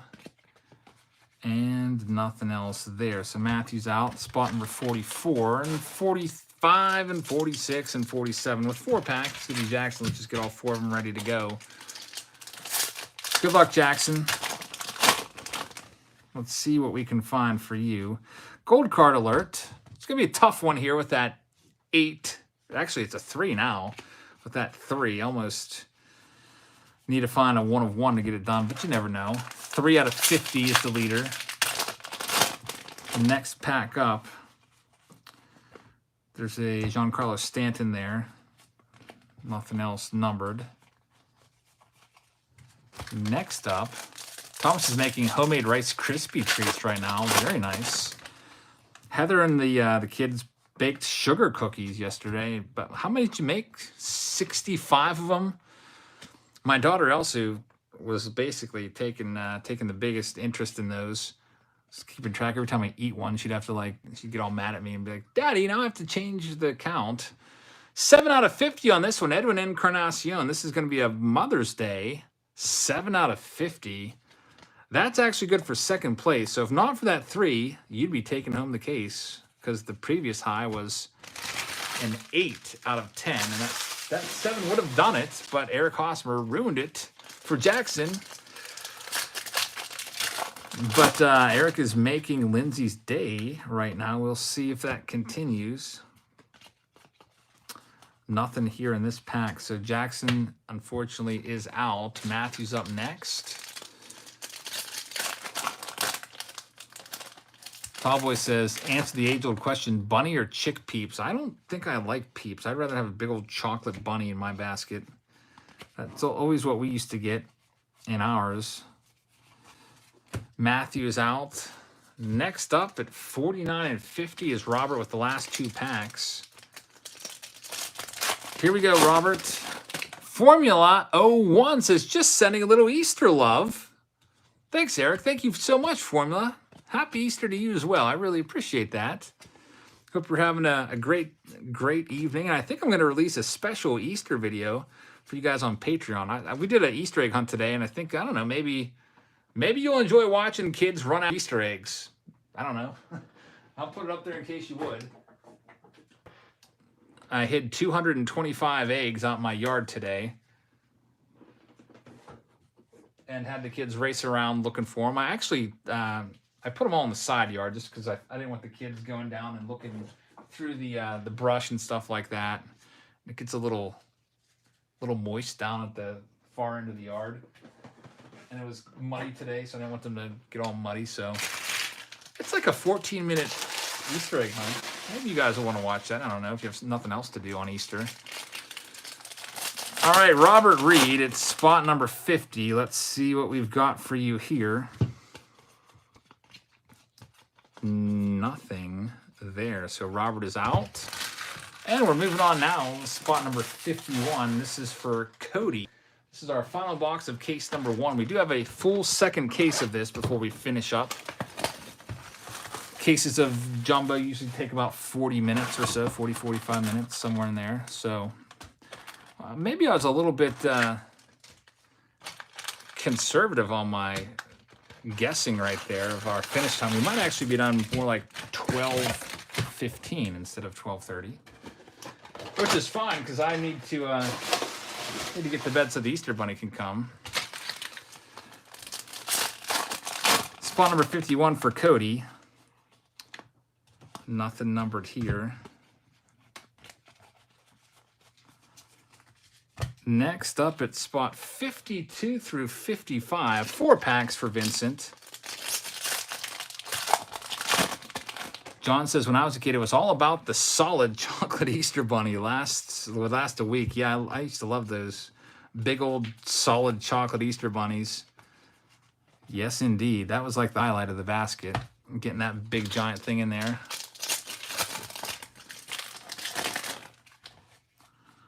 The best was when the Easter Bunny would drop in some packs of baseball cards. That was always the best. There's Ryan Castellani autograph. And here's our next pack. The mix says, is the Tooth Fairy and Easter Bunny related? The kid's got to be asleep before they wake up. Yeah, that's a good point. I wonder. 1688. The Easter Bunny hasn't, or the Tooth Fairy hasn't made a visit to my house in a little while now. Come to think of it.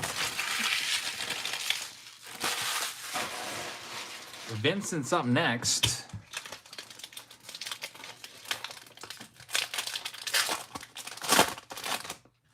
with his final spot. And unfortunately, there's a Walker Buehler short print, which is not numbered. There he is, hugging. Big old hug there of, can't tell who that is. Maybe Bellinger. I see an ER on the end of the jersey. There's Tarek Skubal, not numbered either, for Vincent. And Vincent has been eliminated. We're down to just 5 packs left, and then Lindsay's taking the case. Christopher's going to give it a try with 3 of them. Here we go for Chris. We'll open up all the silver packs for whoever ends up taking home this case, which it might be Lindsay or it might not be. Got a numbered card here of Andrew Miller. Just hung him up. He's now retired. 149 out of 300 on that one. And nothing in this one. Let's do the next pack for Chris.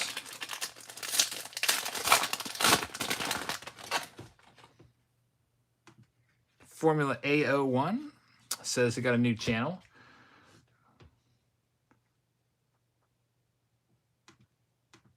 It's blocking your message because I think it thinks you're saying bad things, but I'll let it go through there. 976 on the gold card of Michael Pineda. We've got a Mike Moustakas numbered 229. DMB says, I'm going to see Dave Matthews in Virginia and Paul McCarthy at Oriole Park the next day. How about that? Very nice. That'll be a fun run there. I'm going to see Dave Matthews twice this year. One I'm confirmed for. I also requested tickets to another Dave Matthews show, and I did not get confirmed for it, unfortunately. So I'm going to have to try to find tickets on the secondary market there. But I'd still like to go. So I got 2 coming up this year. Back in the day, back in like the 2000s, I was going to see Dave Matthews like 8-9 times a year.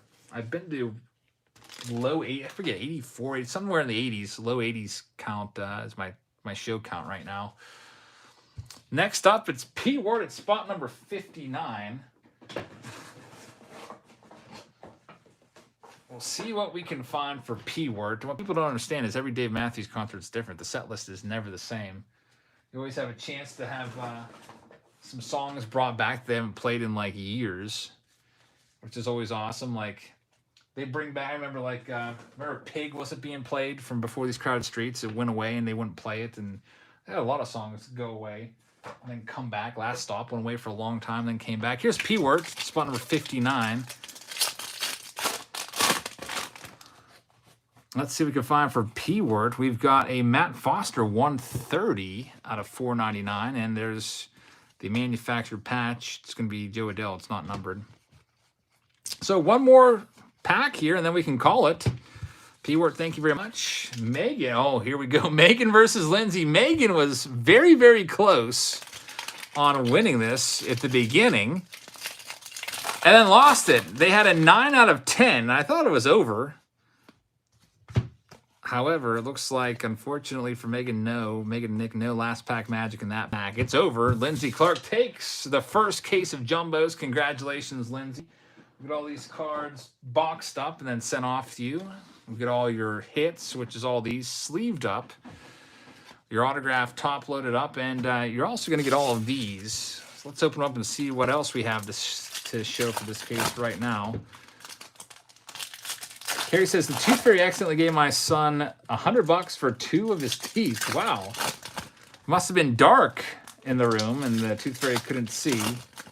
I know my kids definitely love losing their teeth in my house because the tooth fairy in my area, neck of the woods, always brings more money than the other place.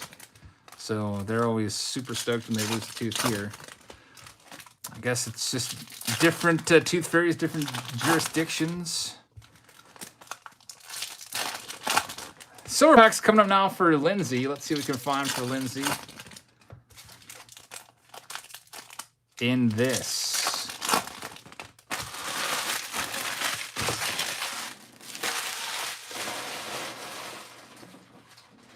All right, Lindsay, good luck to you.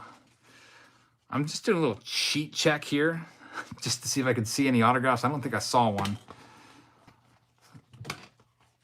Let's So far, nothing. I'll get these home run cards tossed out of here and throw those away. You do have a blue parallel. It's going to be Sam Huff, numbered out of 150.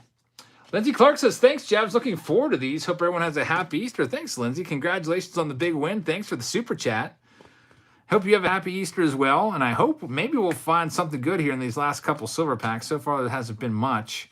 We had one numbered parallel, and that was actually it. But got a whole other case of stuff coming your way. Thank you very much. Congrats on the big win. And now we're moving on to the final case of the night. It's case number 2. So, Lindsay, we'll put all of your cards here. Get those ready to go.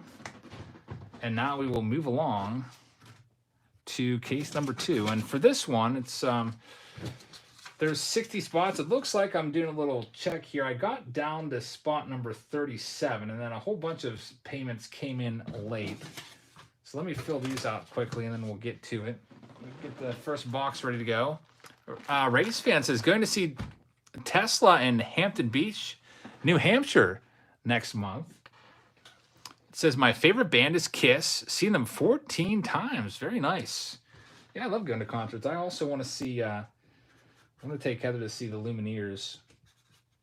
They're going to be coming to town in June as well. And we both like the Lumineers a lot. I saw them once in person, and they actually opened for Dave Matthews Band way back in Virginia in like 2013 or 2014. And I was like, wow, this band is actually pretty freaking good. And I ended up finding a bootleg of the concert that someone recorded and downloading it and listening to it and learning a lot of their songs. And now I would say they are firmly my second favorite band, right behind Dave Matthews Band. All right, so let's go ahead and start this next case here in 1 second. Just filling out a couple of these cards. Jason Kurtz had 3. I like to have these cards filled out ahead of time, but sometimes when the payments come in during the live streams, really, I don't have a choice. All right, I've got the first 5 boxes done, so we can at least get started on this. Let's go ahead and put everyone's names on the screen. Guess who's back? Megan and Nick. Starting us off. They've finished off the last case. They started out the last case. They're starting out this case as well. They've already taken home 1 case tonight. They almost had a case. Another case there. It was looking pretty good. Bobby Dalbeck and Tyler Stevenson rookie cards. Alrighty, so here we go. Final one of the night, and then it's time for me to get some sleep and welcome the Easter Bunny. Megan with 3 packs. Go ahead and put those right there. I remember live. I had their CD there back in like 1999. I remember the song Lightning Crashes, and they had a couple other good ones on there. It's a blast from the past. All right, nothing there. Nothing numbered, at least. Here's the next one. Mix is still waiting patiently for you to pull that super short print mantle. How many cases of this have I opened? Probably like 40, and I haven't pulled a single mantle yet. Nothing there either. Next pack up for Megan. I got a gold card, so you're going to be the leader for at least a little while. 1974 is an atrocious number. That's not going to last too long, unfortunately. Nothing else there. Megan, however, has the last 8 spots of this break. So Megan and Nick will be back. Here's spots 4 and 5. They're both for Sean Marlin. Good luck to Sean. Oh, yeah, I remember the Dolphins Cry. That was a good one. I probably had that CD. There's Shane McClanahan's short print. Chris Bubich, not numbered. We got an A-Rod. We'll check the back and see if it's numbered. I don't think it is. It's not. And Race Fan says, I was actually an extra in Cher's video for If I Could Turn Back Time when I was in the Navy. How about that? That's pretty awesome. I don't think I was an extra for anything. I remember my big claim to fame when I was in college is I was right behind George W. Bush's shoulder at one of his rallies. I was on the front page of the newspaper, smiling all big. That was my big claim to fame back then. There's Shane McClanahan. My mom called me up in the morning. She's like, guess what? You're on the paper. You're on the front page of the paper. Go buy a Tribune Review. You're on the front page of the paper. And lo and behold, there I was. 53. That's a good number there. So, Sean, you're the leader right now. Sean Marling, it's spot number 4. Congratulations on that. Nothing else there. I remember my brother's first claim to fame was he was actually featured. Well, not featured, but he was getting an autograph from Bobby Bonilla or something at Pirates Fest, and they used the footage of him getting an autograph in that commercial of Pirates Fest. And that was a pretty huge deal. 6, 7, and 8. Here we go. Yeah, the next big break, I guess, was when I was on CNN for the World Series ticket. That was definitely cool. I wouldn't call it a big break, but I mean, next time you're like quote unquote famous, even though you're not really, it's just, you know, you're doing an interview. 46 out of 76. The lead card is that 53. That'll be knocked off. So Sean didn't last too long there, unfortunately. And Justin takes over with the 46. So 46, the new lead card on the Independence Day of Jose Abreu. 46, the new number to beat. So Justin, congratulations on that. You still have 2 more packs to go. 46 isn't bad. I could see that possibly having an outside chance to win. You just have to hope no one pulls a Mother's Day or Father's Day. 378 on that one. And 165 on the Michael Brasso icy orange card. And nothing else here for Justin. Move these off to the side. Justin's got 1 more pack. Let's see what we can do for you.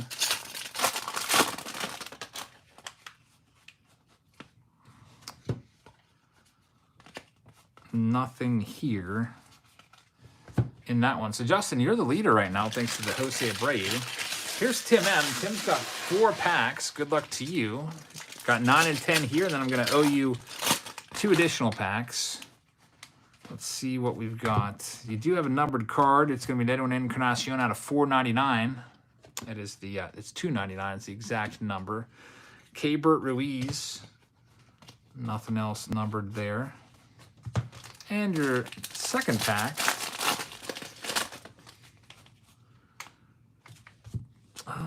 Nothing here either. Let's get that pack number 3 on the screen right away for Tim. Get those silver packs out of here first.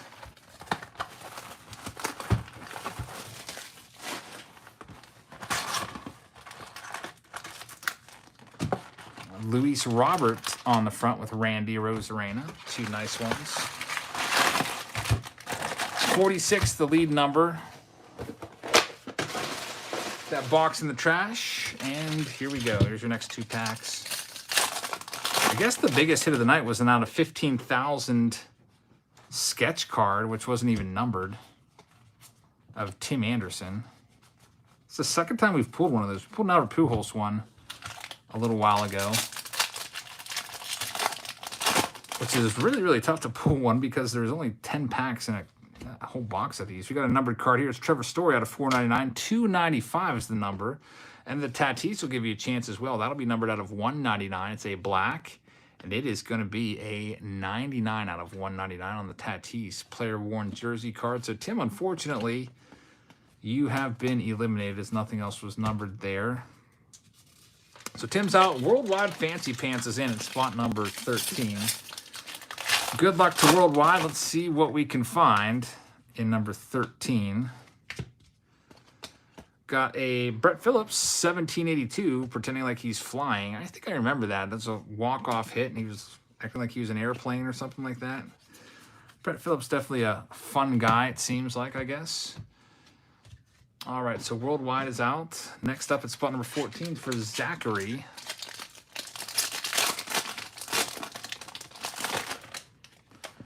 Let's see what we can do for you here. Looks like this pack, unfortunately, was dud. Nothing numbered there. Next up at spot number 15 for Richard Turner.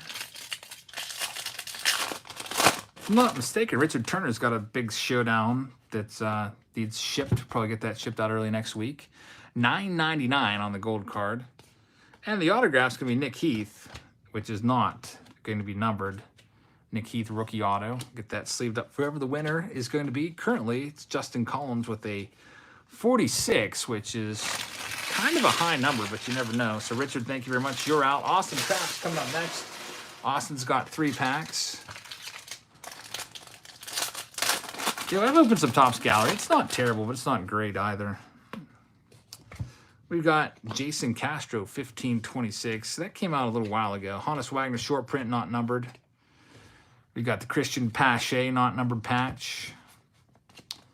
And nothing else there. So let's do Austin's next pack. Pack number 2.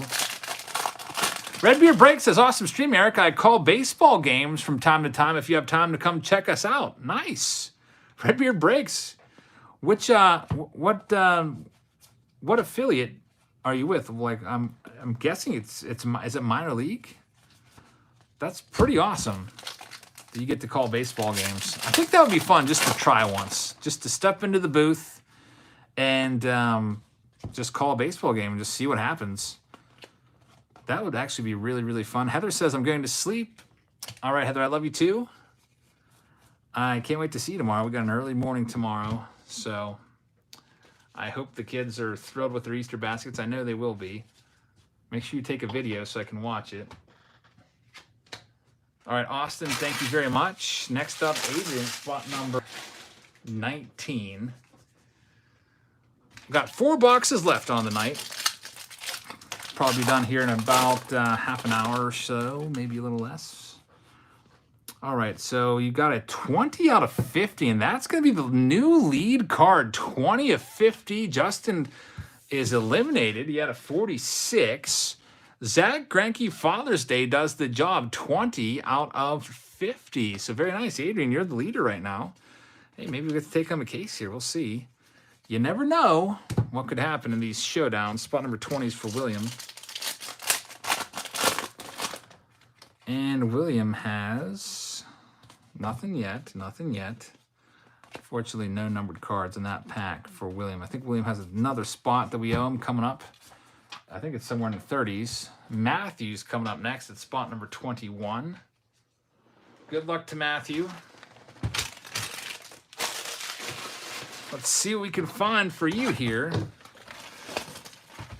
Hey, Redbeard says, I do commentary of MLB and some podcasting. I'm from Washington, PA. That's small world right there. I went to college in Washington, PA.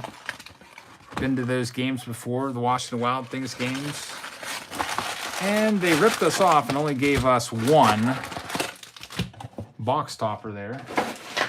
It is what it is. Matthew's up next.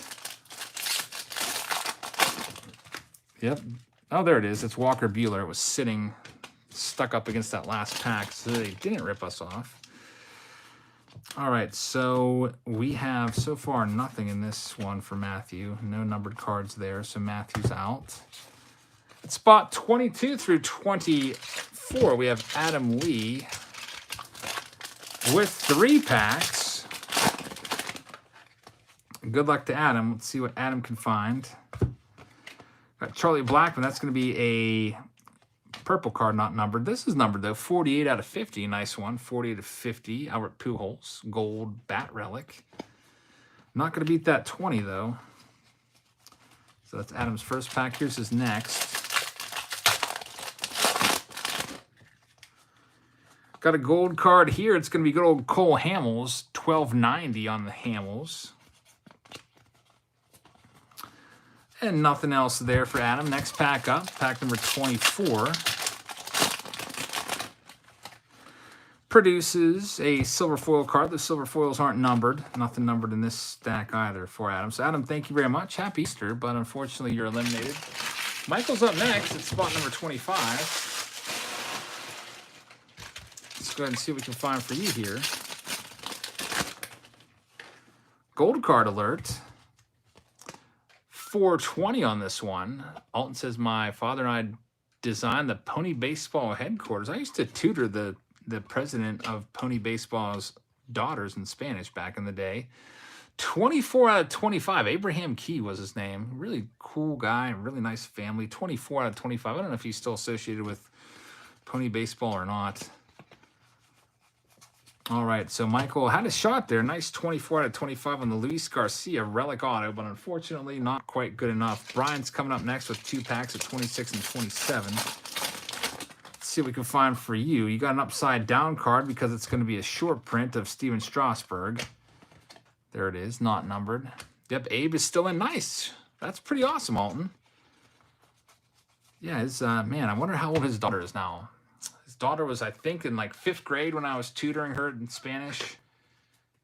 That was back in probably like 2000. So she's probably like 30 years old now. That's crazy. Timmy says, happy Easter to you and Heather and the kiddos going to bed. Migraine coming on. All right, Timmy, hopefully you feel better. Happy Easter to you, well. Thanks so much for helping out with the moderating tonight.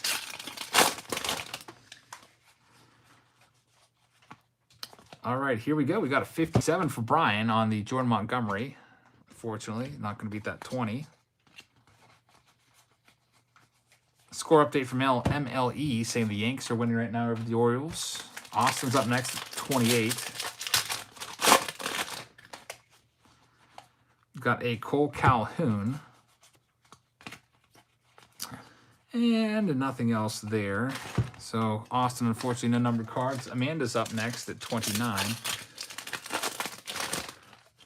Let's see what we can find for you. There's a gold card of good old Rio Ruiz, 126. And a 62 out of 70 on the Giants team card. 62 close, but not quite. Davey Garcia in there as well.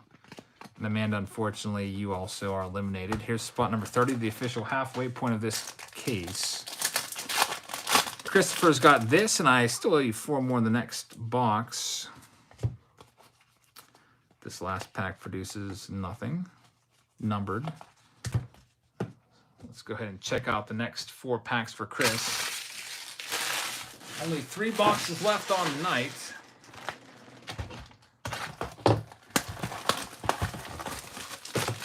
Good luck, Chris. This trash bin is almost overflowing. I keep pushing it down, trying to get through this break in one big trash bag. All right, Chris, 4 packs for you. I should almost, like, sometimes I will actually get into my trash bag, the trash can, and stand on it, tamp it all down. All right, so this first pack produces that 1990 Bryce Harper, but it's not numbered. Next pack up for Chris. I don't know when the next Uniontown card show is. I think there's one in Westmoreland Mall coming up at the end of this month. I'll have to check it out and let you know. 127 out of 199 on the Hosmer, 127. Yeah, it's just like stomping grapes to make wine. That's what it feels like. There's Miggy. It's an unnumbered relic. We'll check out these inserts. Nothing's numbered there either. All right, next pack up. We've got a gold card once again. It's going to be a Brandon Belt. It's a 748. Autograph's going to be David Peterson rookie auto. It's not numbered, though. There's the auto from the box. And nothing else numbered here for Chris. Here's Chris's final pack. Let's see what we can find in here. Another gold card. So you got a chance. It is a 388. That'll do it for Chris's packs. Next up at 35 through 37 is Gavin. There's your 3. Good luck to you.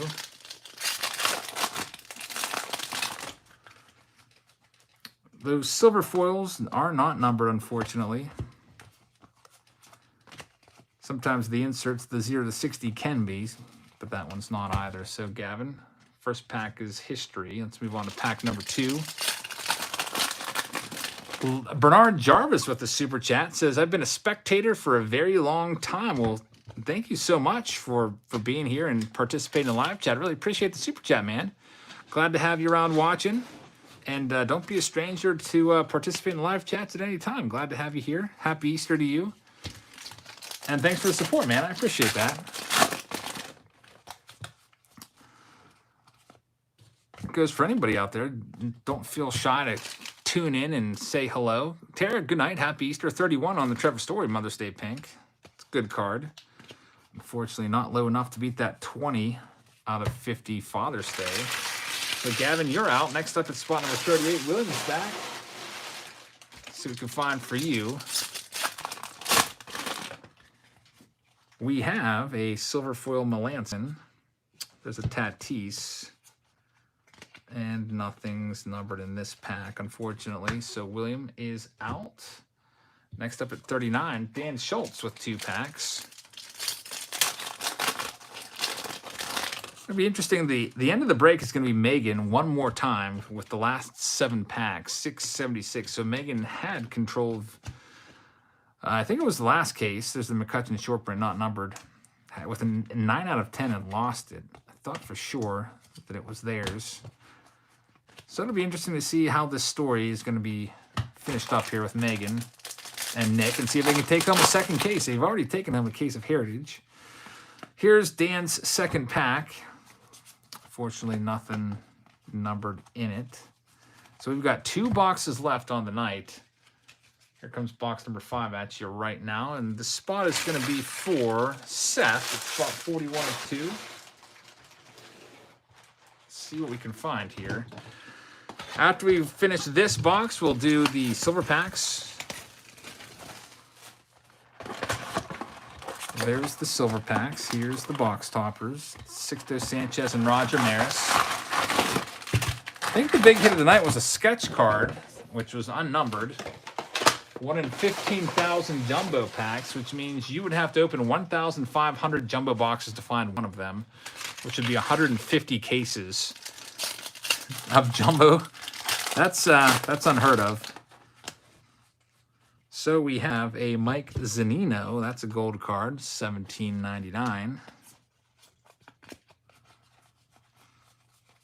for Seth. Nothing numbered there. Here's the next one.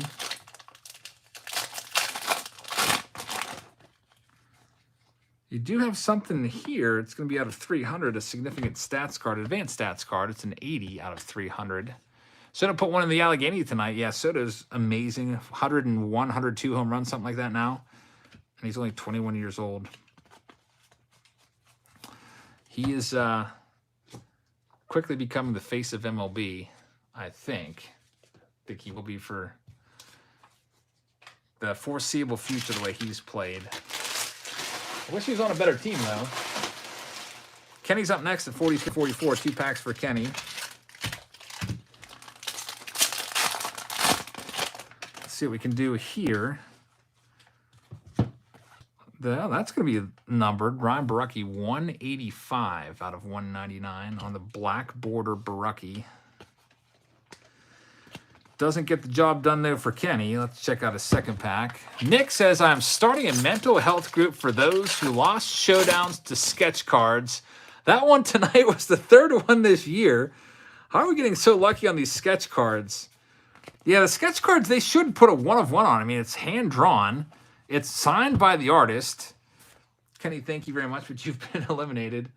But they will not put a 1 of 1 designation on there. Jason is up next. 3 packs. Yep, Nick, I think, had the last one, a Albert Pujols. And if there had been a 1 of 1 on there, he'd be taking the case. He's starting a mental health group for folks that have lost showdowns on that. Yeah, those darn sketch cards. I wish they would put a 1 of 1 on there. I mean, why not? They understand people love the 1 of 1 designation, right? Wouldn't it be so hard just to have the artist draw that on there? Did you ever figure out if that Inception was printing plate was 1 of 1? That was from Inception. I have no idea what the story was on that. And then Nick says, after last night, it looks like printing plates are no longer 1 of 1s either. Yeah, that's terrible. We'll see what they do. Like, who cares about the back? Like putting a cardboard back on there? That's stupid. Sean says the Lumineers on tour with Camp. I'm going to go see them, I think, with Heather in June. I've seen them once before as an opening band. All right, Jason, thank you very much. 47's in the books. Here's 48 and 49 for Eric. We only have about 13 packs left to do, and then we're done. Yeah, that was so weird. Printing plate glued onto a paper back. It was bizarre. Very, very bizarre, and I hated it. I almost wanted to rip the printing plate off just to see. I'll tell you what. If, say this is a showdown, and Eric pulls a printing plate from this pack, and there's a frickin' card glued to the back, Eric's probably like, just rip it off. Just pull the paper back off and show me there's not a 1 of 1 on it. 102 out of 299. 102 on that one. And nothing there for Eric. So we're down to the last pack from box number 5. It's going to be for Nick. Good luck, Nick. Carrie says, I wonder how many kids are going to be climbing up the walls from being hyped up on all the candy from the Easter Bunny. I know mine will be. Yeah, I wonder how many dads are going to have upset stomachs from eating candy all day. I know this guy probably will.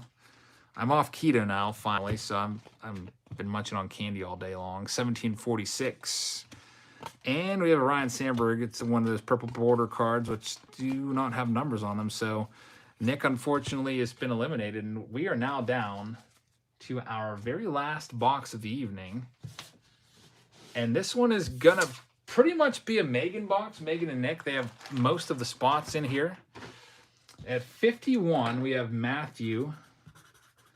I do have to fill these cards out real quick. It'll only take me a minute. So 51 is for Matthew Benson. 52 is for Richard Turner. 53 is going to be for Amanda Holinsky. And then all the rest of them are going to be for Megan and Nick. So good luck to our final participants on the night. We'll see what we can find here. Megan and Nick Domino. Good luck, Matthew. You got to beat a 20, which is doable. I mean, 20 is a good number, but it's not a great number.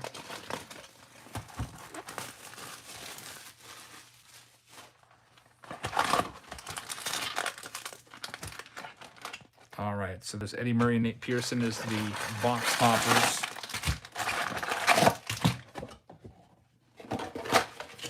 All righty, here we go. Last box of the evening. Matthew's up first. Last box magic. Here we go, says John P.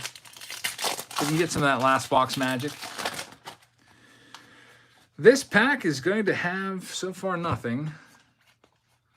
No magic in this one, unfortunately. So Matthew is out. Yep, nothing in there. 52 coming up. This one is for Richard Turner, former winner.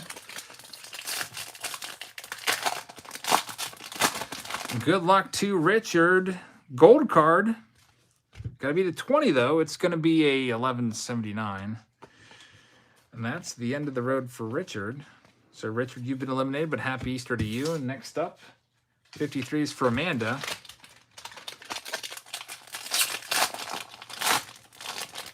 Good luck, Amanda. And then it's the rest of the way. It's all going to be Megan and Nick. Got a Bobby Dahlbeck purple. Casey Mize will be numbered out of 199. It's a 101 out of 199. 101, close, but no cigar. And now here we go. It's Adrian versus Megan and Nick for the final showdown of the night. Thank you to Amanda. It's either going to be Megan and Nick or Adrian taking home this case. Here's the final 7 packs. Richard says, no luck this week. Happy Easter. Happy Easter to you as well, man. All right, so here we go. We got Derek Lee's the autograph. It's not numbered, though. Nice one right there, D. Lee. Got a 51 Mays card, not numbered either. So the first pack is in the books. Here's the next one. 20 is the number to beat. And this next pack is a dud. No numbered cards there. So you have 5 packs left, Megan and Nick. Zephyr says, it's not Easter on the West Coast for 3 more hours. Personally, I'm hoping that the Nazarene stays dead this year. What do we got coming up for this next one? 54 on the vintage stock. That was close. Ryan Weathers vintage stock rookie card. Kirilloff is not numbered either. Unfortunately, this pack is also not going to get the job done for Megan and Nick. 4 packs left. Happy Easter to Pronos Sports Cards.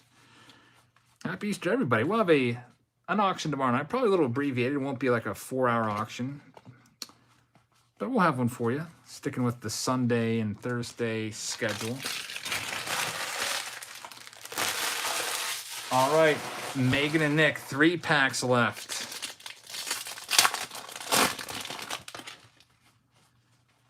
We have Christian Vasquez.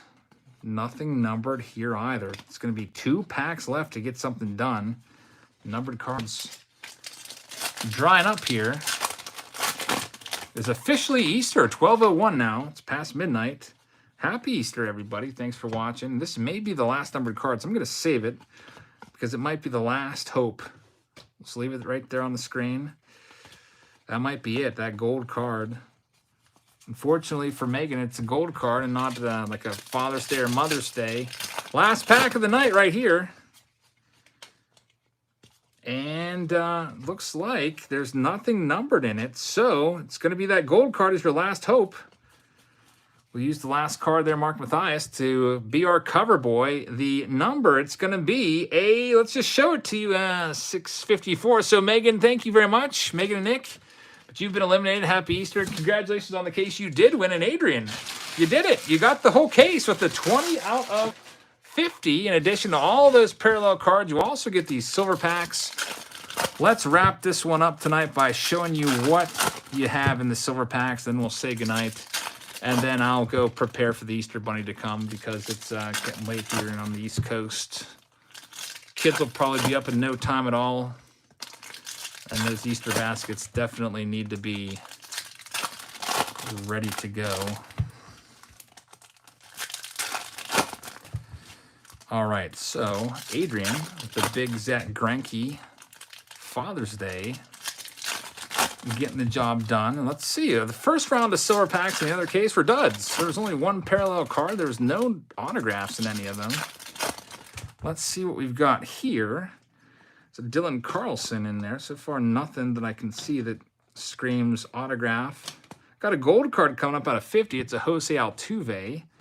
Got a green as well. That's out of 99. Joey Bart rookie. Can we get an autograph to wrap this up? Let's see. I hope we can.